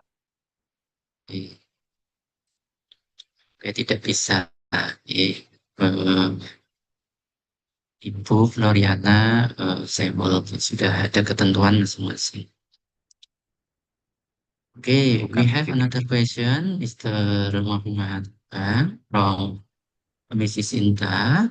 If teachers are expert facilitator of student critical consciousness, how can we balance this role with the demand of the national curriculum, which still implies standardization, assessment, and content mastery over critical thinking and liberation of thoughts?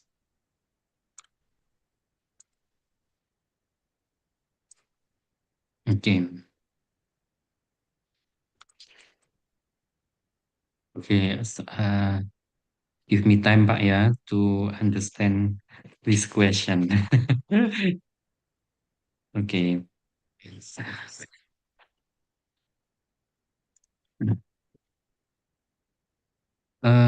The question if teachers are expected to act as facilitator of student critical consciousness, itu ya.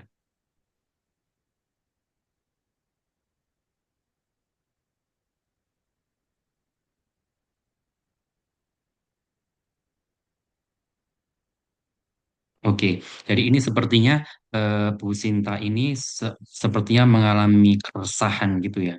Keresahan bagaimana eh, kita itu bisa menyeimbangkan gitu ya antara antara fakta dan harapan gitu ya. Bagaimana menyeimbangkan antara fakta di lapangan hmm, di mana guru itu bisa berperan untuk menjadi fasilitator yang bisa apa namanya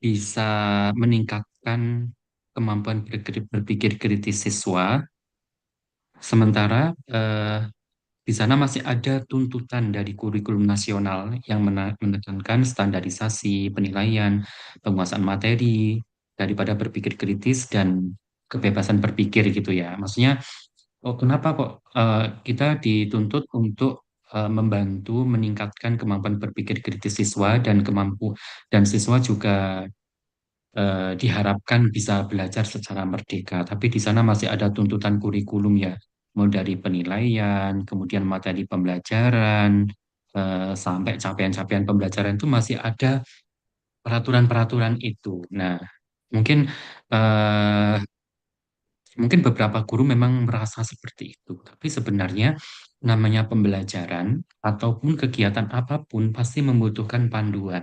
Gitu. Seperti seminar pada hari ini pasti membutuhkan panduan, membutuhkan program book. Nah, begitu juga pembelajaran. Jadi kurikulum itu eh, become a guidelines ya, menjadi panduan untuk pembelajaran. Tidak menjadikan apa namanya, tidak mengekang guru untuk kreatif, untuk berkreasi, tidak. Jadi kalau bisa kurikulum ini malah kita jadikan alat bantu panduan bagi kita melaksanakan pembelajaran. Karena di sana ada batas-batas materi gitu. Karena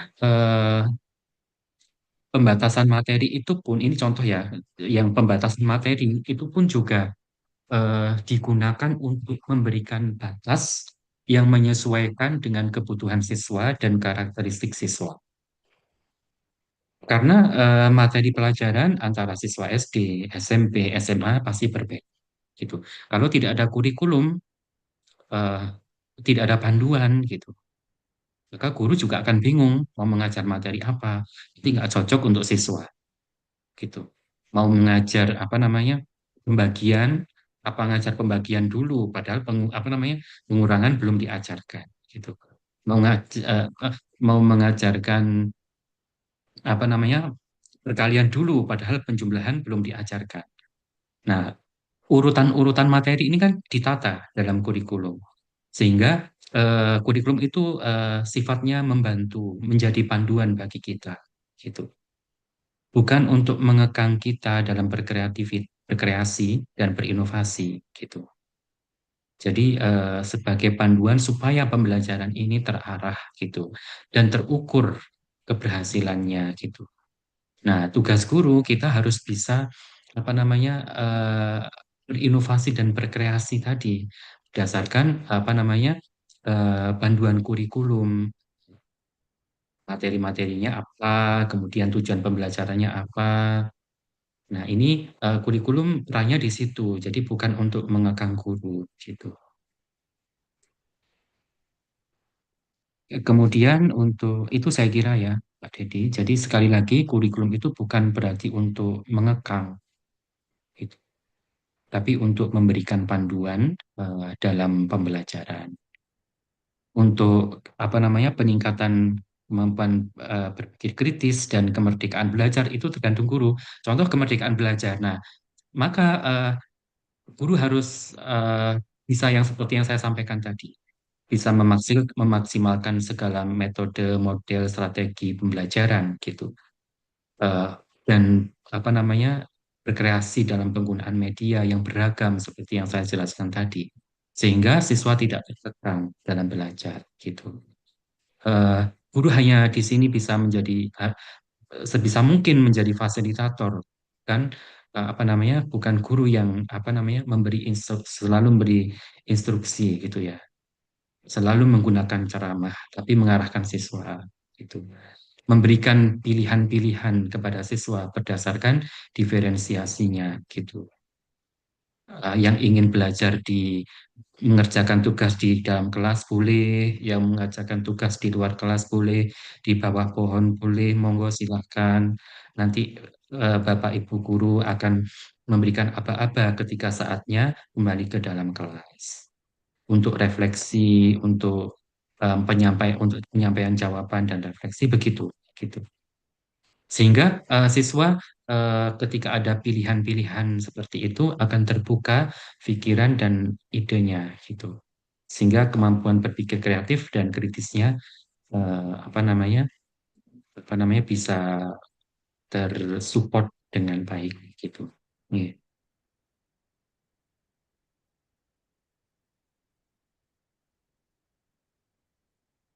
Okay, we have another question. Mr. Muhammad from Mr. Zainuddin. Assalamualaikum Bapak, perkenalkan dari Indo. Mau bertanya, apakah Pinanti menerapkan semua modul ajar yang telah kita buat, modul 1, 2, 3, atau kita menggunakan modul ajar dalam modul yang kita gak? Sepertinya ini juga di luar konteks, bagaimana Bapak? Apa di luar konteks dari presentasi yang Bapak sampaikan? Hmm.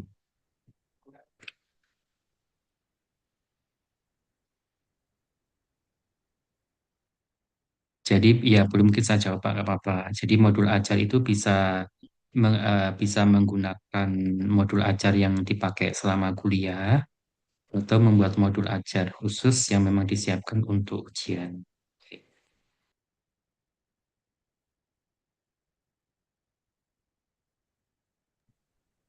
Sudah Pak, Okay. sudah saya jawab. Okay, we still have 15 minutes in this session. Does anyone have any more questions?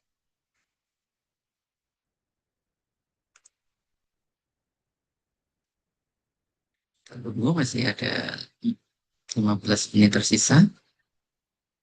Atau we move into the next session.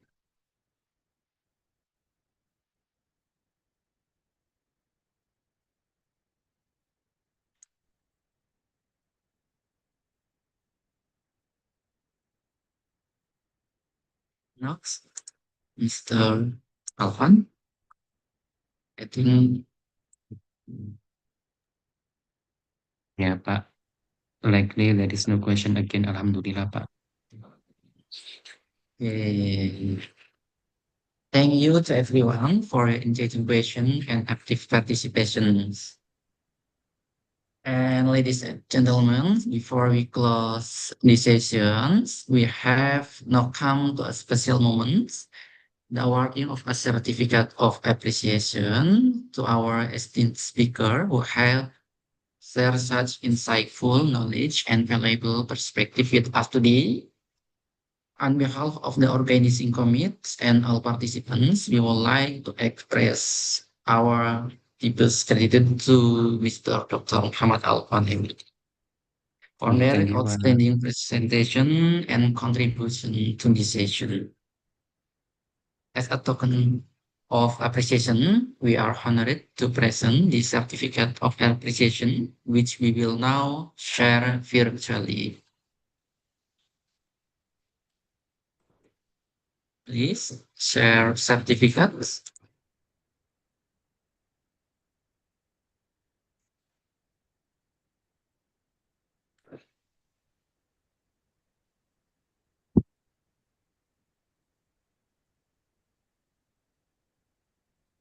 Belum muncul. Sorry, certificates still process.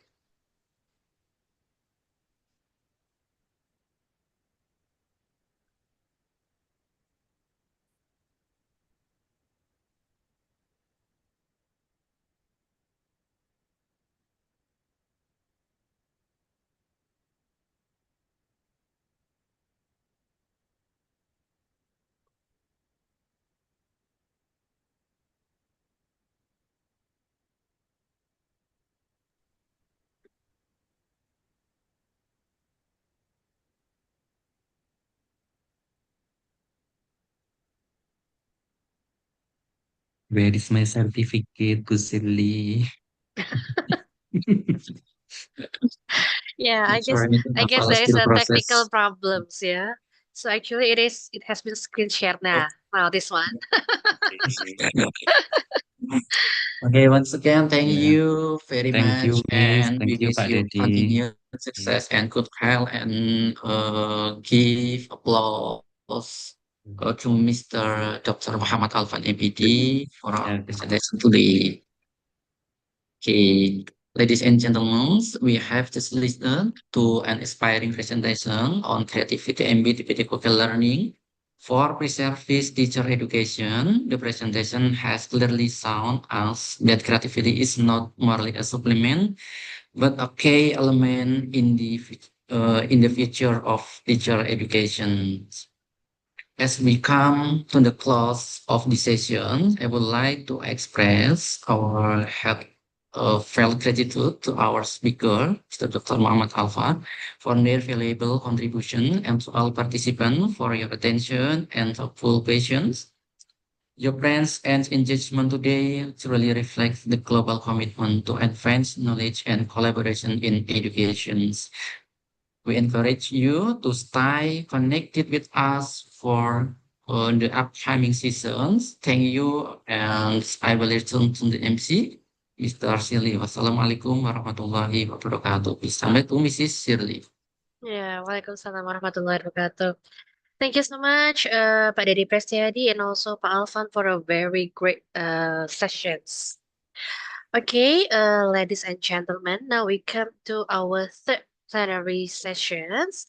So In this occasion, it is going to be delivered by Professor Dr. Maya Axela from University of Helsinki, Finland.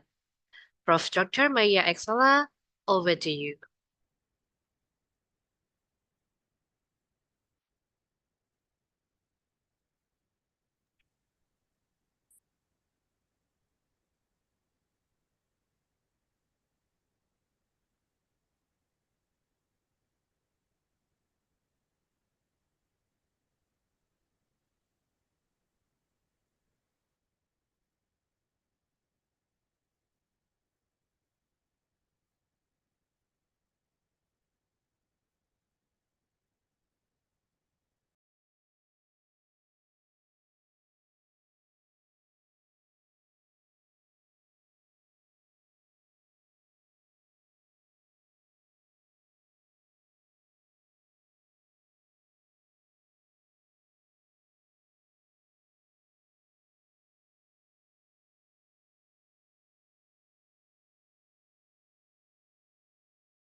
Profil beliau belum ditampilkan ya, Bu.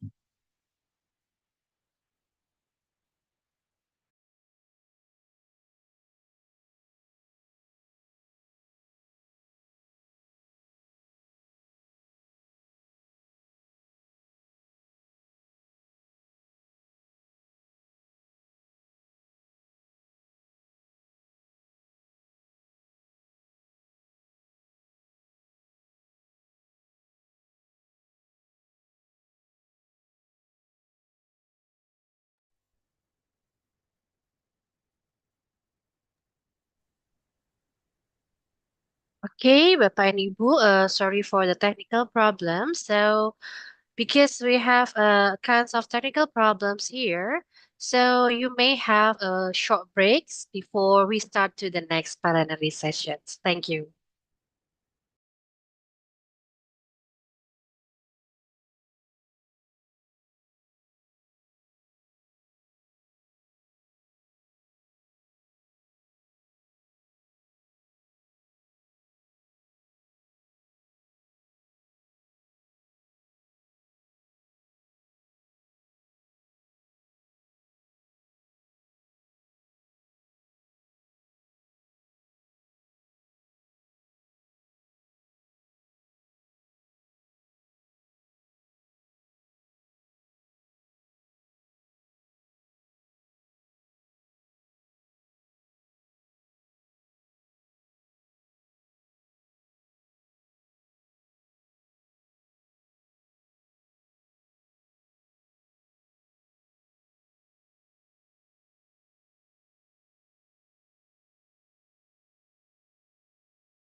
This green campus is the center of academic and non-academic activities based on the values of integrity and innovation.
Okay, we continue our sessions, Bapak and Ibu.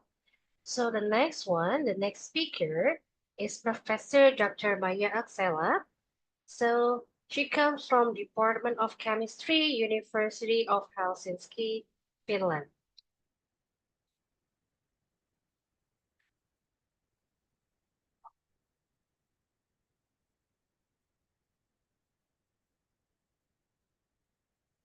She is the head of National Luma STEM Center Finland Network, 11 university and 13 centers since the year 2003. And her experience and expertise here, Professor Dr. Maya Aksela has a long experience of STEM education, development and teacher training and its research in Finland and of international collaboration. She has been a member of Finnish UNESCO Steering Group and National Advisory Board. She has written over 400 publications about STEM educations in the context of sustainability, modern technology, and teacher education. She has specialized to use collaborative design-based research framework for building novel solutions in education. She has over 30 years experiences of teacher training and its research in Finland. She is also the adjunct professor at Science Education Department of Universitas Negeri Malang, Indonesia. And Professor Axela has received altogether 17 honors of awards. So now, let's enjoy the presentations from Professor Dr. Maya Axela.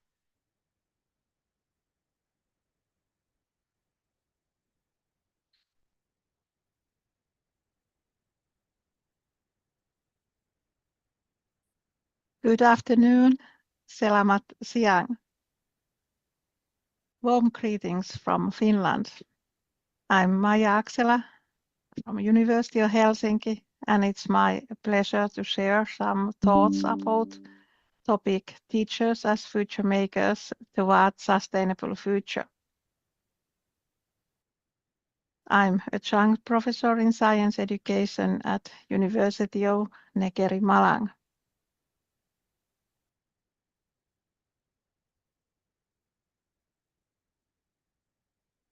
First of all, I want to thank you for this kind invitation. It's always great to collaborate with you. Unfortunately, I cannot participate on your conference, and that's why I have recorded my talk today at our summer place and summer cottage. It's summer holidays time in Finland, and I'm spending it with my family.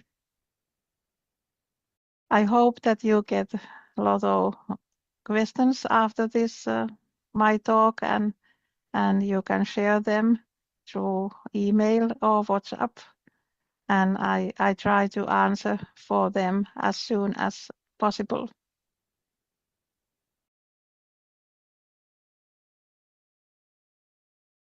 Teacher education and teaching at school has been in my heart over 30 years. When I was young, I started to study science, and I also spent time as a scientist, especially in Canada. And I had the opportunity to be 6 years at math and science teacher at senior high school. But at least 25 years, it has been great pleasure to educate future teachers at University of Helsinki. And always it has been pleasure to collaborate with teachers at school and promote collaboration through Luma Center at University of Helsinki. Students at our hearts is like our motto. When we start our teacher education, we always focus on students and how to engage them better in learning and supporting their well-being and better future. And that's one reason that we built Luma Center Finland for supporting collaboration between schools, universities, and society. Sustainability is very important in Finland, also in national curriculum and teacher education. And especially personally for me, sustainability is one of my research fields in teacher education. Today, it's my pleasure to share some thoughts about how we in Finland are promoting teacher education and supporting teachers for sustainable future. Unfortunately, my examples are from Luma STEM ecosystems, but I hope that you can apply some ideas for your subjects and and sciences.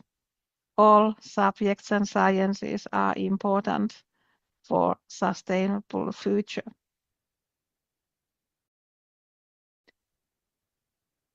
As I said, I'm from Finland, far away from Indonesia. Finland is one of the Nordic countries. And if you are keen on details, you can find out from this website, Finland in Facts, about our education system and also our report about happiness and well-being. Sustainability is, as I said, important for us, and we are a very green country, a lot of beautiful nature, and you can find out more info from this official web page. So it's my pleasure to share some thoughts about our ecosystem and how we support future teachers and teachers at schools. We think that teachers are the agents of changes, and the quality of education at all levels, from early childhood to upper secondary level, are important, and also the teacher education.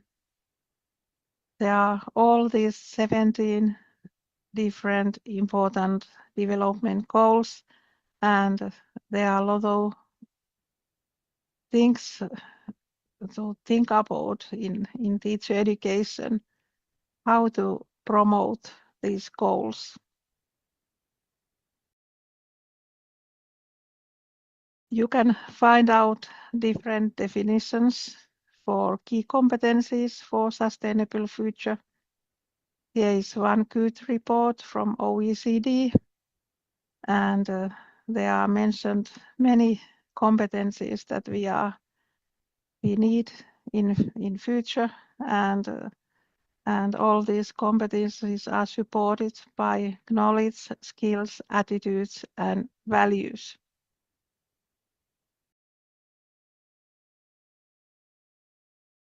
In Finland, we think that the collaboration is the key for success.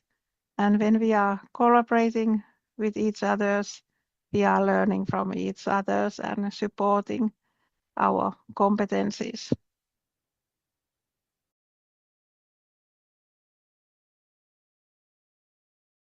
I have been a member of a core group of our National Teacher Education Forum, and we have built together with all universities and policymakers, and also listened teachers at schools to this vision for Finnish teacher education and how to promote sustainable future. And here are some recommendations, and all these are of course important, but I pick up something. We think that the developing teacher education should be systematical, and it should be research-based manner. And it's very important that all stakeholders are collaborating and learning from each others. And also we think that possibilities for research-based continuous learning, mentoring, and support are very based on good future. And there should be joint development together with local, national, and international responsible and collaborative partners. For example, during these years, when I have opportunity to collaborate with Indonesia, I have always learned from you, and hopefully you have learned from us. Here is a diagram of these main things, and you can find out the whole report in English in details. I'm not going through all of this, but as we all know, there are many challenges in the world nowadays. For example, growing diversity, eco-crisis, safety things, well-being of kids and young people, and also opportunities and challenges of digitalization. For example, we are just now concentrating how to use AI in teacher education pedagogically well. And in the center of this vision is teacher professionalism and professional agency. And we are focusing especially for research-based approach, continuous learning and continuous development of educational institutions, also teacher education. And if you look, there are very important things also in the circle of it, sense of community, systemic approach, and stakeholder collaboration. And preconditions for good life, human growth and development, and democratic and responsible citizenship. For example, if you think this research-based approaches, we are focusing, for example, pedagogical content knowledge.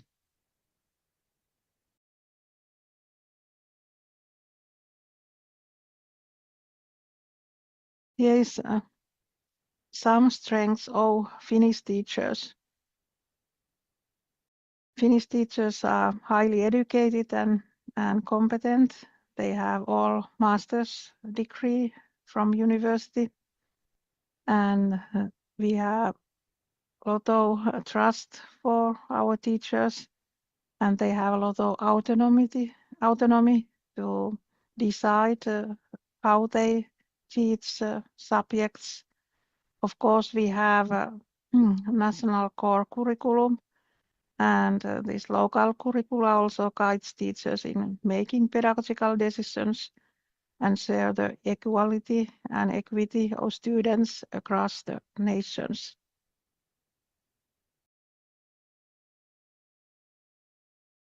And in the context of STEM models, we are finding out different ways how to promote pre-service teacher training and in-service training in context of formal, non-formal, and informal learning. And here are two papers as examples in the context of sustainability.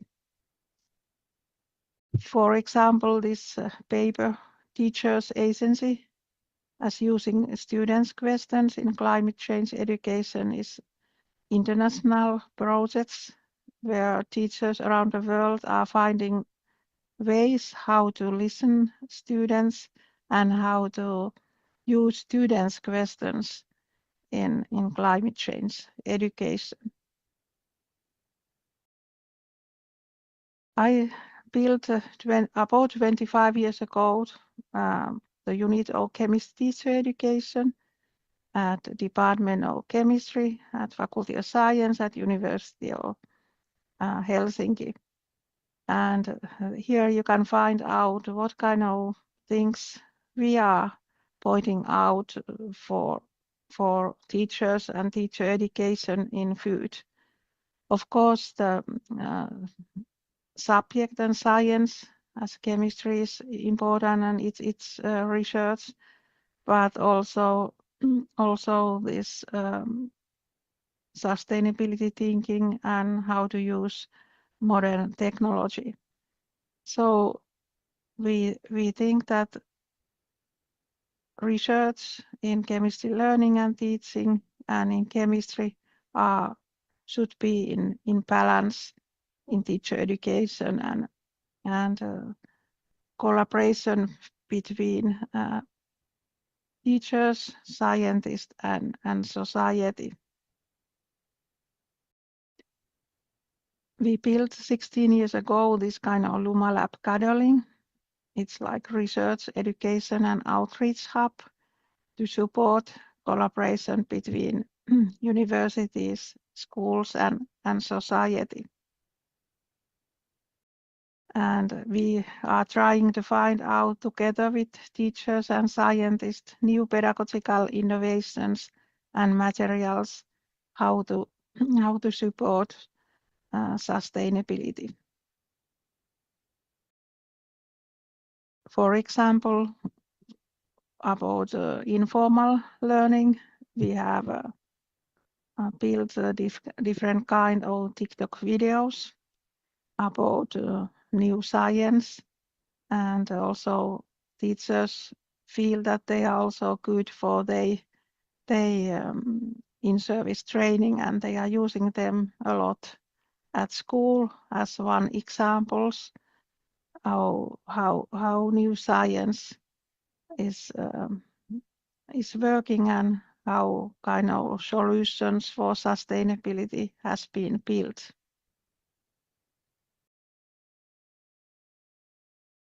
In Finland, we update our curriculum every 10 years, and of course these things are also part of our teacher education, but we are not only concentrating on this curriculum. We are looking to future and educating our teachers also those new things. For example, AI in education. But these 6 things are important in all our subjects at schools: how to engage student participation, how to learn outside the classroom, also collaborating with universities, how to use modern technology. We see that formative assessment is very important at schools and teacher education. But if we think sustainability, those transversal competencies in all subjects.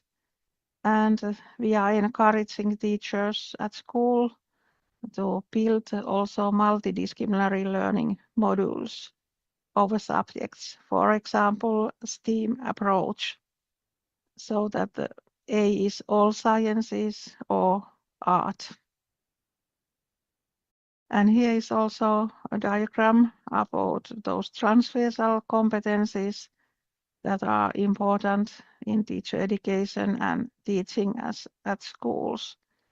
And our curriculum is opening those shortly, and then teachers are applying them. Also, in-service training are focusing on those transversal competencies.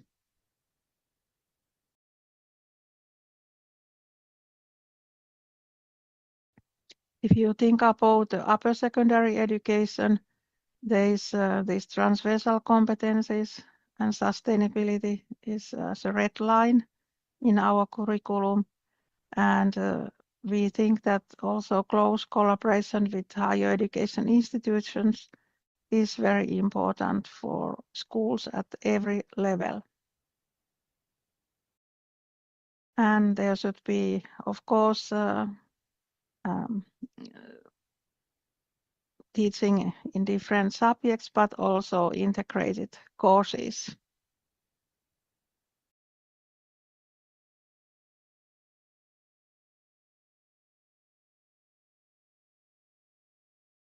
And because we are university network, we are promoting scientific literacy, for example, in climate change for all.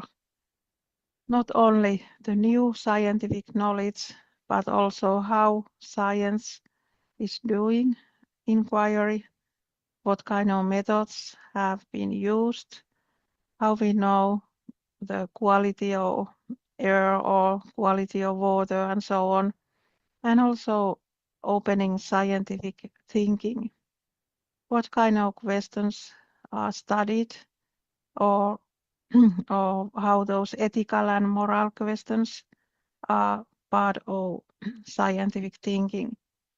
And if you think young people, they are very keen on solutions.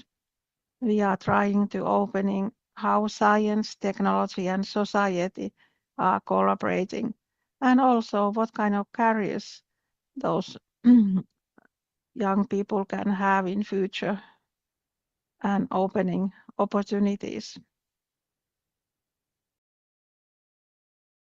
And that's why we built this Luma Center Finland network for promoting collaboration and learning from each others.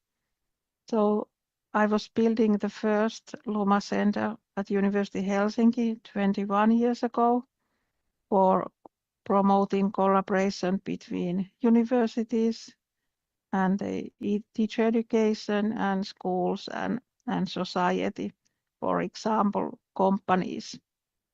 And nowadays we have a national task from our Ministry of Education for this, and we have Luma Advisory Board where almost 50 organizations, also companies, and we are trying to find together the new ways to promote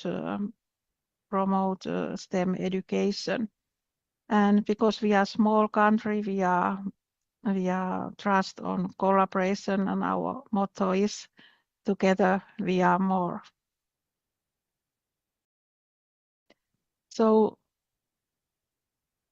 if we think, for example, science, every day it will be published thousands of scientific papers in science, and it's learning.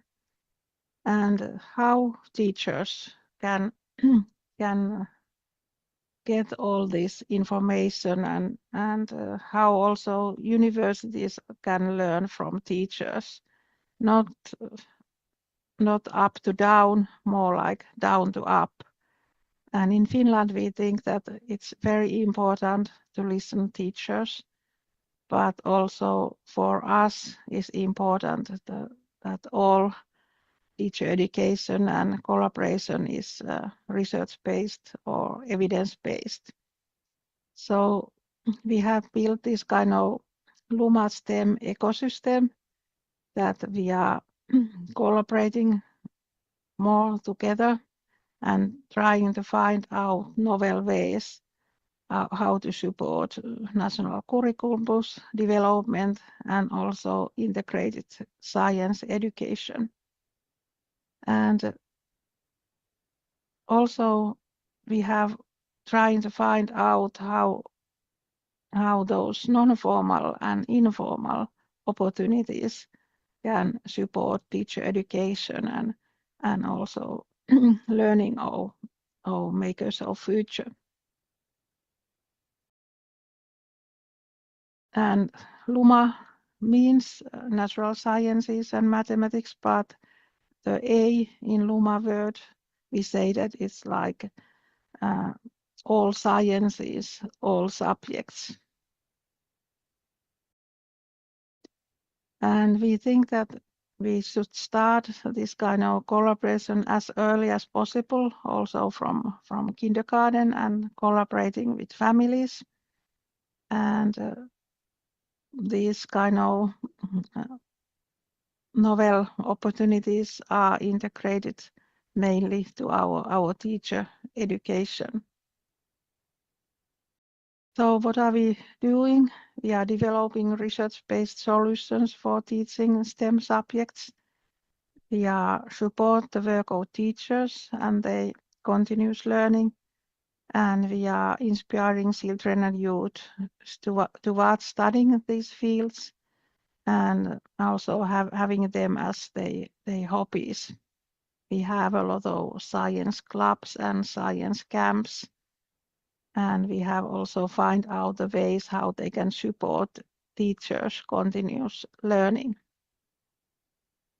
And because we are university network, all things that we are doing in teacher education or with teachers or other partners, it's should be evidence-based, and the framework for us is design-based research.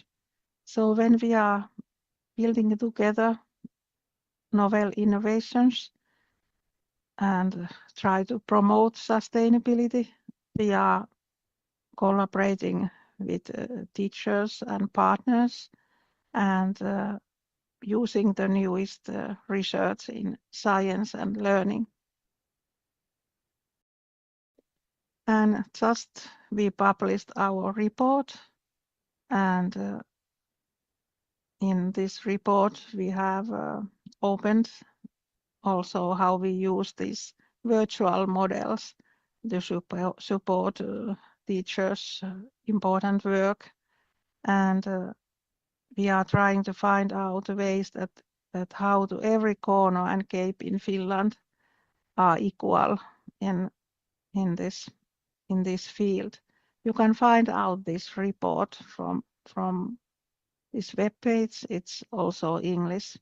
You can find out the ways which we have found out successful. As I said, it's important that it's equal, and we have tried to find out online opportunities for teachers to focus on what is going on in science, and we have built this kind of MOOCs online courses for teachers and together with scientists and companies, and also with teachers. And nowadays we have over 40 different courses, and we have done also research how do they affect on and support teachers. And in context of sustainability, we have found out that it's very important that scientists, teachers, and teacher education people are collaborating in the context of climate change around the world. So about 8 years ago, I built this kind of teachers climate change forum for promoting sustainability and learning from each others. As I mentioned at the beginning, we are trying to find out how to empower students and engage them in sustainability. And we think that we should listen teachers, students' questions, and find out and co-design with students new ways to promote their learning and sustainability. Here's one example about teachers' agency in using students' questions in climate change education. We are trying to find out novel ways how to teach science in context of sustainability. And we have found out that, for example, to use project-based learning is a good way for integrated science education and and also supporting students in sustainability. We have built Luma Labs to universities for collaborating with teachers, and also they are part of our pre-service training and academic research. And 16 years ago, I built this Luma Lab Cuddling, also with Finnish chemistry industry and pedagogical institution. And we have very close collaboration with scientists who are, for example, in the context of sustainability. And we are co-designing with teachers, scientists, and companies novel solutions to support sustainability. So we are thinking that when teachers and scientists and students are meeting each other, they are all learning from each other. This LumaLab Cuddling is also a good place for pre-service and in-service training, where we are opening new science and in different way. One very exciting way to engage on young people are the birthday parties. Our future teachers are guiding birthday parties at the university in context of our new science, and they have been very successful, and it's also part of our research. So in those Luma labs, we are also having study visits. So the teachers and schools can visit us at university, or they have online visits. And those sustainable development and relevance are those things that we are focusing on. And they are opportunity to meet scientists or make laboratory activities what are based on the new science. For example, this green laboratory product life cycle, green chemistry is very popular for those visitors. And as I told earlier, we have also this kind of online forums. And for example, TikTok has been found engaging students to discuss about science, and it has been found motivating youth towards science. We have experimental clinic for teachers and the possibility to network and sharing ideas. And online, we have, for example, Science Thursdays. So it's live stream to YouTube, and those scientists are collaborating with schools and opening the new science. And also teachers have found it very useful for their in-service training. And then we have virtual workshops. So teachers and our coordinators are co-designing these virtual workshops together. Usually there is a talk about the topic, then they are doing some activities at school, and then they have a discussion at the end of the workshop. And these are very popular around the world. If you think Finland, we have a lot of villages far away from universities. That's why we have found those virtual workshops very useful for teachers and also students and families. Digitalization is very important in our teacher education. And here are some examples about ICT technology in chemistry education. We have used many kind of tools and try to support pedagogical content knowledge. And there are things in laboratory and also molecular modeling, online courses, videos, and since 2 years we have used artificial intelligence in teacher education, how to find out ethically good ways how to support learning. And we have also had collaboration with companies. So last year we started National Luma AI Forum for teachers, especially in context of chemistry education. And we are co-designing this forum together with teachers and teacher educators.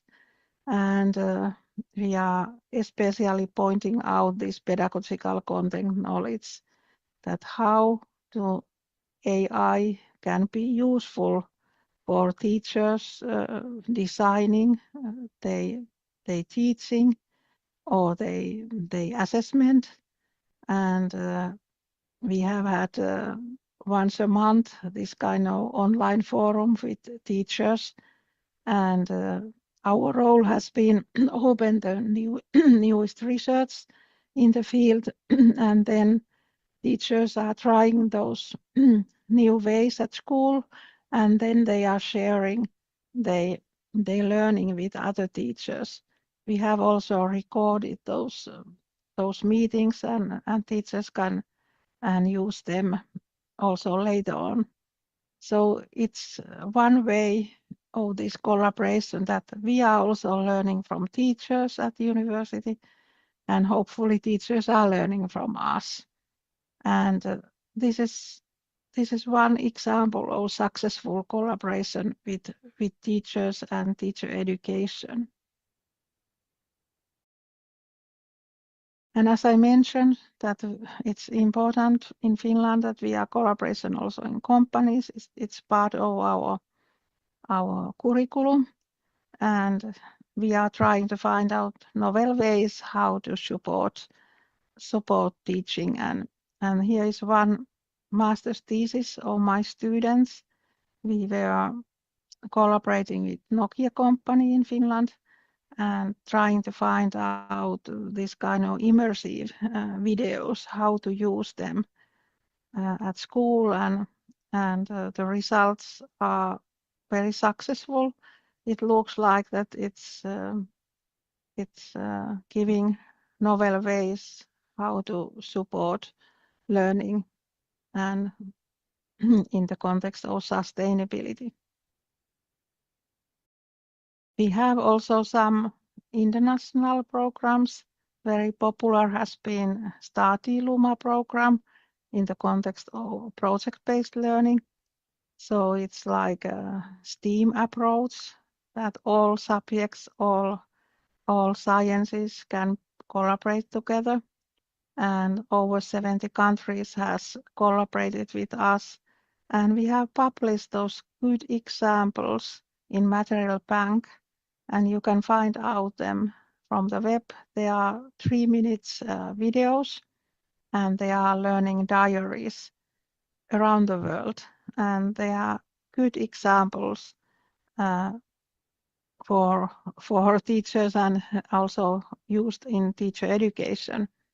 And there is also one online science club for kids.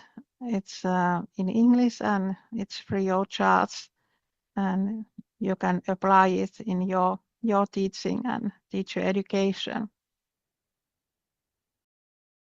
Last spring, we started Luma Starts program for youth, the stars of future, and it's supporting our national STEM strategy at Finland.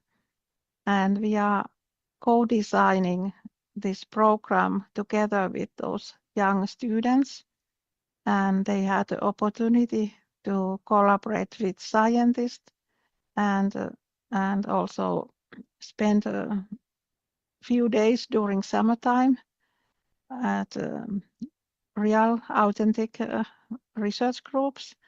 And for example, this summer, these 4 students, they worked with one our scientist and his group in context of climate change.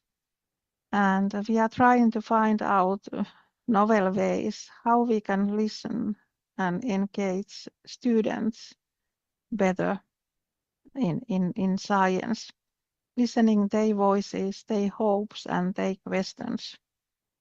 They are at the center of this program. It's also our research program. We are studying how relevant are these kind of new ways for young people. So as I earlier say that those students' questions are important, and we have studied a lot them. Here was the one paper, but also we have studied those students, and we have found that students have, of course, scientific questions, but they have a lot of societal and moral and ethical questions also in context of climate change education. And here you can also find out one good paper about this project-based learning in integrated science education and what kind of different models teachers are using and how does they affect on students in the context of sustainability. So here is the summary of my talk. We trust on teachers as future makers and agents of change for sustainability. And it's important part of also our vision for research-based teacher education. And we have built this kind of LumaSTEM ecosystem for supporting lifelong learning and innovation. And we are pointing out importance of collaboration, learning from each others, and scientific literacy and student agency. We trust on collaboration, and our motto is "Together we are more" towards a sustainable future. And at the beginning, I opened these key competencies for sustainable future. If you have time there, you could share ideas or comments with your colleague there and discussing about these important competencies and how to use them in your teaching or in your teacher education. If you are keen in details about our concrete examples, we have published e-book and you can find out it in English. And there are about 100 writers who have opened the best models in the context of science education and also integrated science education. And we have a lot of social media context and also websites in English. Makers of future in our hearts. Together we are more. Terima kasih. Thank you for your attention.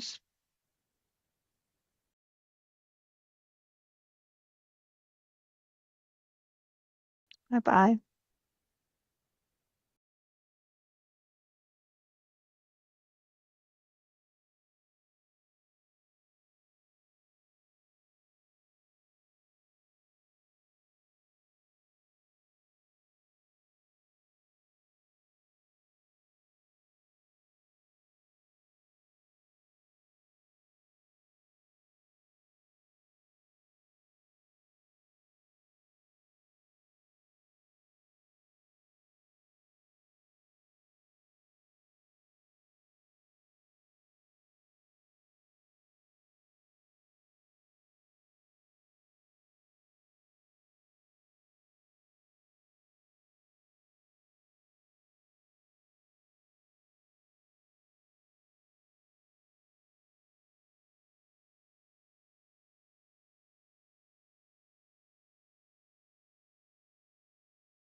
Oh, okay, sorry, yeah.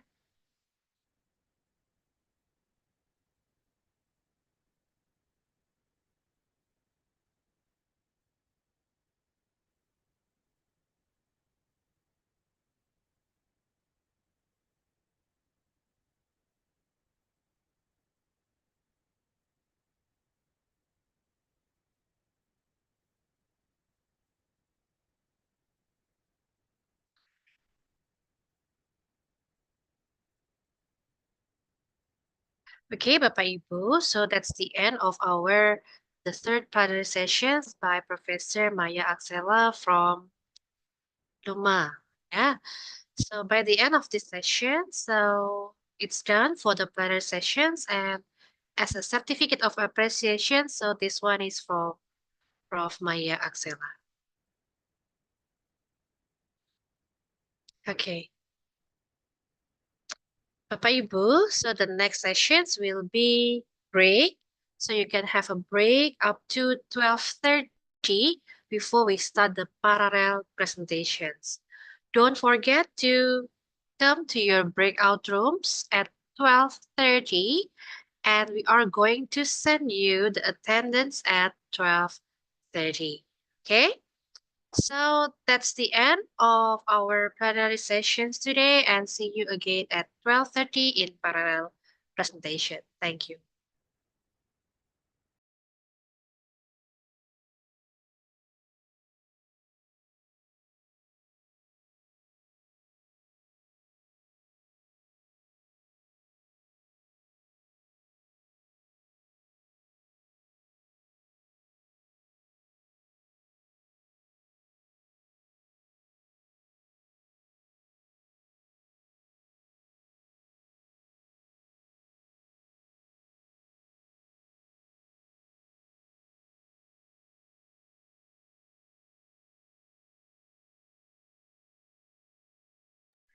Yeah, you may also check in the chat box. You may check your chat box that there is a link for attendance ya. Silakan dicek Bapak Ibu, ada link yang tertaut pada chat box. Kemudian silakan diisi, dan jika diminta untuk membuat foto paralel, silakan diberikan foto yang saat ini. Ya, link akan dibuka sampai dengan pukul 15. Terima kasih.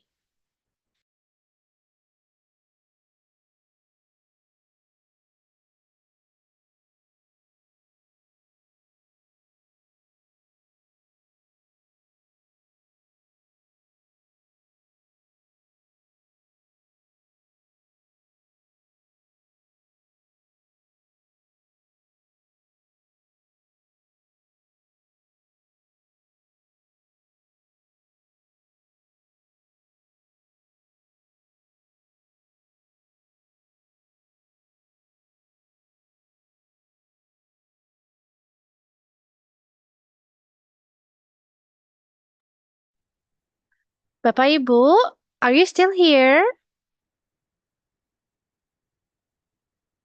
Ya, you may open your microphone ya, Bapak Ibu ya. Okay, so please make sure Bapak Ibu to fill in the attendance list ya. So there is actually a reschedule for our session. So after this, we are going to directly have the closing ceremony before we go to the parallel presentations. Yeah. Okay. Just give me 5 minutes. Linknya sekali isi, Ibu tidak bisa diisi lagi karena sudah isi kemarin. Oke, let me ask you ya, Bapak Ibu. Oh, oke. Maaf, Bu Untari.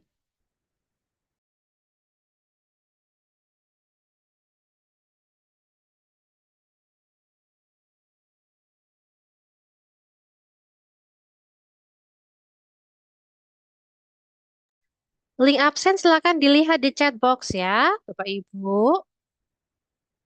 Oke, saya pin ya. Coba saya pin lagi.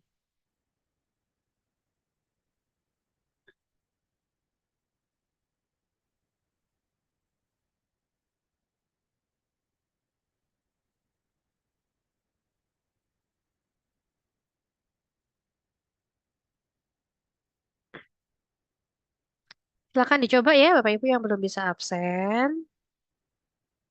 Oke, saya coba cek dulu Bu, apakah sekali isi ya.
Bagi Bapak Ibu yang kemarin sudah presentasi, memang tidak perlu mengisi lagi ya Bapak Ibu ya.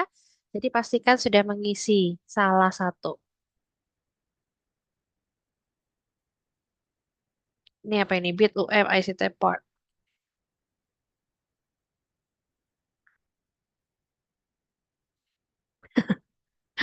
Oke.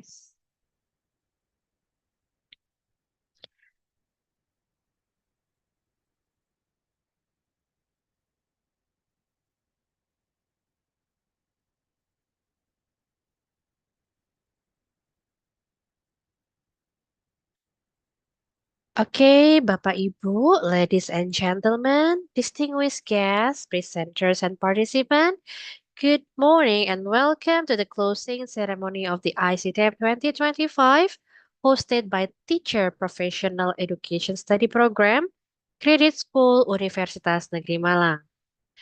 We would like to extend our heartfelt gratitude for your presence here, both on site and in the Zoom room. It is indeed a pleasure to see you all here.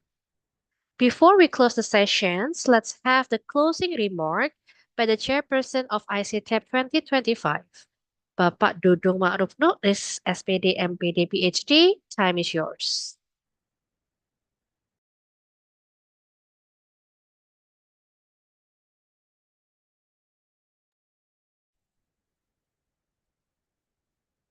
Pak Dudung?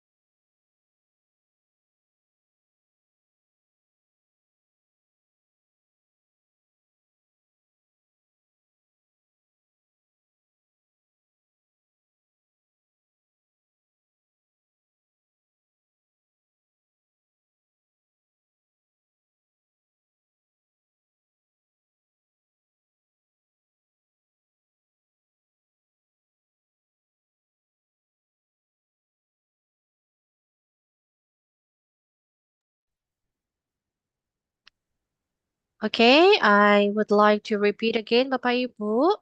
Before we close these sessions, let's have a closing remark by the chairperson of ICTEP 2025, Bapak Dudung Ma'ruf Nuris, SPD, MPD, PhD. Time is yours. Oke, thank you. Terima kasih. Assalamualaikum warahmatullahi wabarakatuh. Waalaikumsalam warahmatullahi wabarakatuh. Thank you to Shirley atas kesempatan yang diberikan. Ladies and gentlemen, as we draw this enriching conference to a close, I want to extend my deepest gratitude to each of you, educators, researchers, policymaker, and thought leader for your invaluable contribution over these past few days. Through our shared insight, meaningful dialogues, and innovative ideas, we have not only explored the future of teaching, but also reaffirmed our collective commitment to professional growth and transformative education. The spirit of collaboration we have fostered here transcends borders and remind us that innovation in education is not confined to technology alone. It lives in our methods, our mindset, and most importantly, in our dedication to students. Let us leave this conference not only inspired but empowered to be agents of change, to uphold the highest standards of teacher professionalism, and to keep innovation alive in every classroom we touch. Thank you once again for your participation as a presenter or participant in this ICITEP 2025. Safe travel and may the seed of knowledge sown here today grow into impactful change across the globe. Until we meet again, keep innovating, keep inspiring. Thank you for Director of Graduate School, Professor Dr. Adi Atmoko. Thank you for Kaprodi PPG, Dr. Muhammad Alfan, and development team in education, professional education, and Sekolah Pasca Sarjana. Terima kasih semuanya atas partisipasinya dan juga kerjasamanya, dan juga thank you for presenter and participant. Semoga sukses selalu. Terima kasih. Assalamualaikum warahmatullahi wabarakatuh. Saya kembalikan ke Bu MC. Okay, Pak Dudung, thank you so much for the closing remark. So, ladies and gentlemen, before we end this 2 days conference, now let's enjoy the highlights of the conference.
Okay, would you mind giving applause to ICITEP 2025? Okay, thank you so much once again, Professor Dr. Ingo Eils from University of Bremen, Germany, Ferry Maulana Putra SPD MED, Director of Teacher Professional Education Indonesia, Professor Dr. Non Suryani MPD, Director General of Teachers, Educational Personnels, and Teacher Education Indonesia, Professor Michelle Simmons from Western Sydney University, Australia, Dr. Muhammad Alfan SPD MPD, Professor Dr. Maya Aksela from University of Helsinki, Finland, presenters and participants, we're really grateful for you have shared your knowledge and expertise. Thank you so much for the unwavering attention during today's conference. Thank you so much, committee, for your hard work. Thank you, Universitas Negeri Malang, for all the support. Let's have a big hand for all of us. See you in the next ICTEP 2026. Have a nice day, everyone. Wassalamualaikum warahmatullahi wabarakatuh.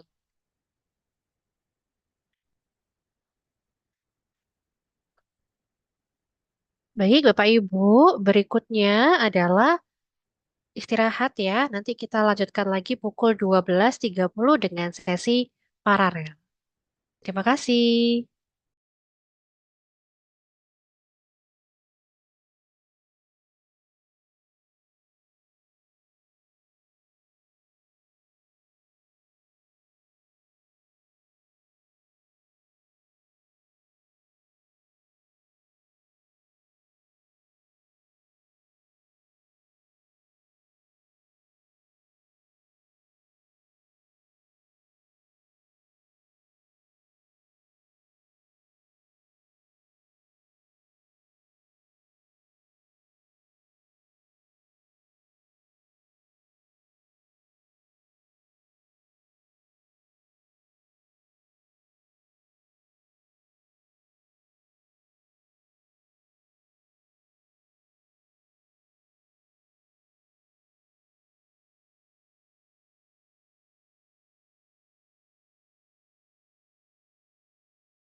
Saya ada di chat ya, Bapak Ibu.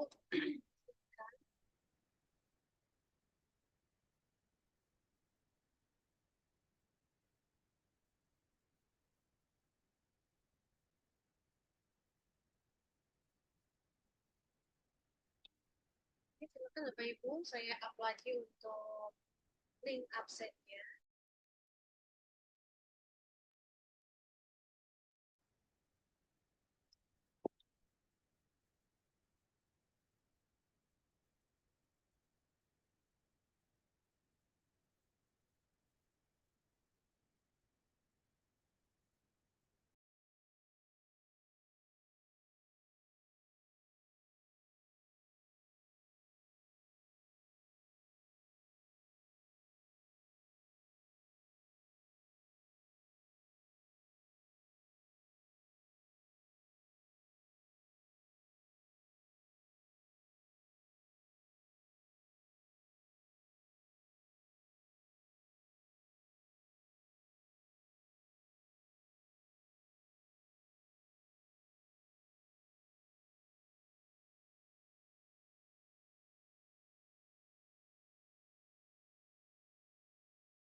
Ya, absennya cuma sekali ya Bapak Ibu ya. Dan Bapak Ibu boleh istirahat dulu. Nanti kita akan lanjutkan sesi paralel di 10 breakout rooms yang berbeda seperti kemarin. Itu pada pukul 12.30. Ya Bapak Ibu, silahkan istirahat terlebih dahulu.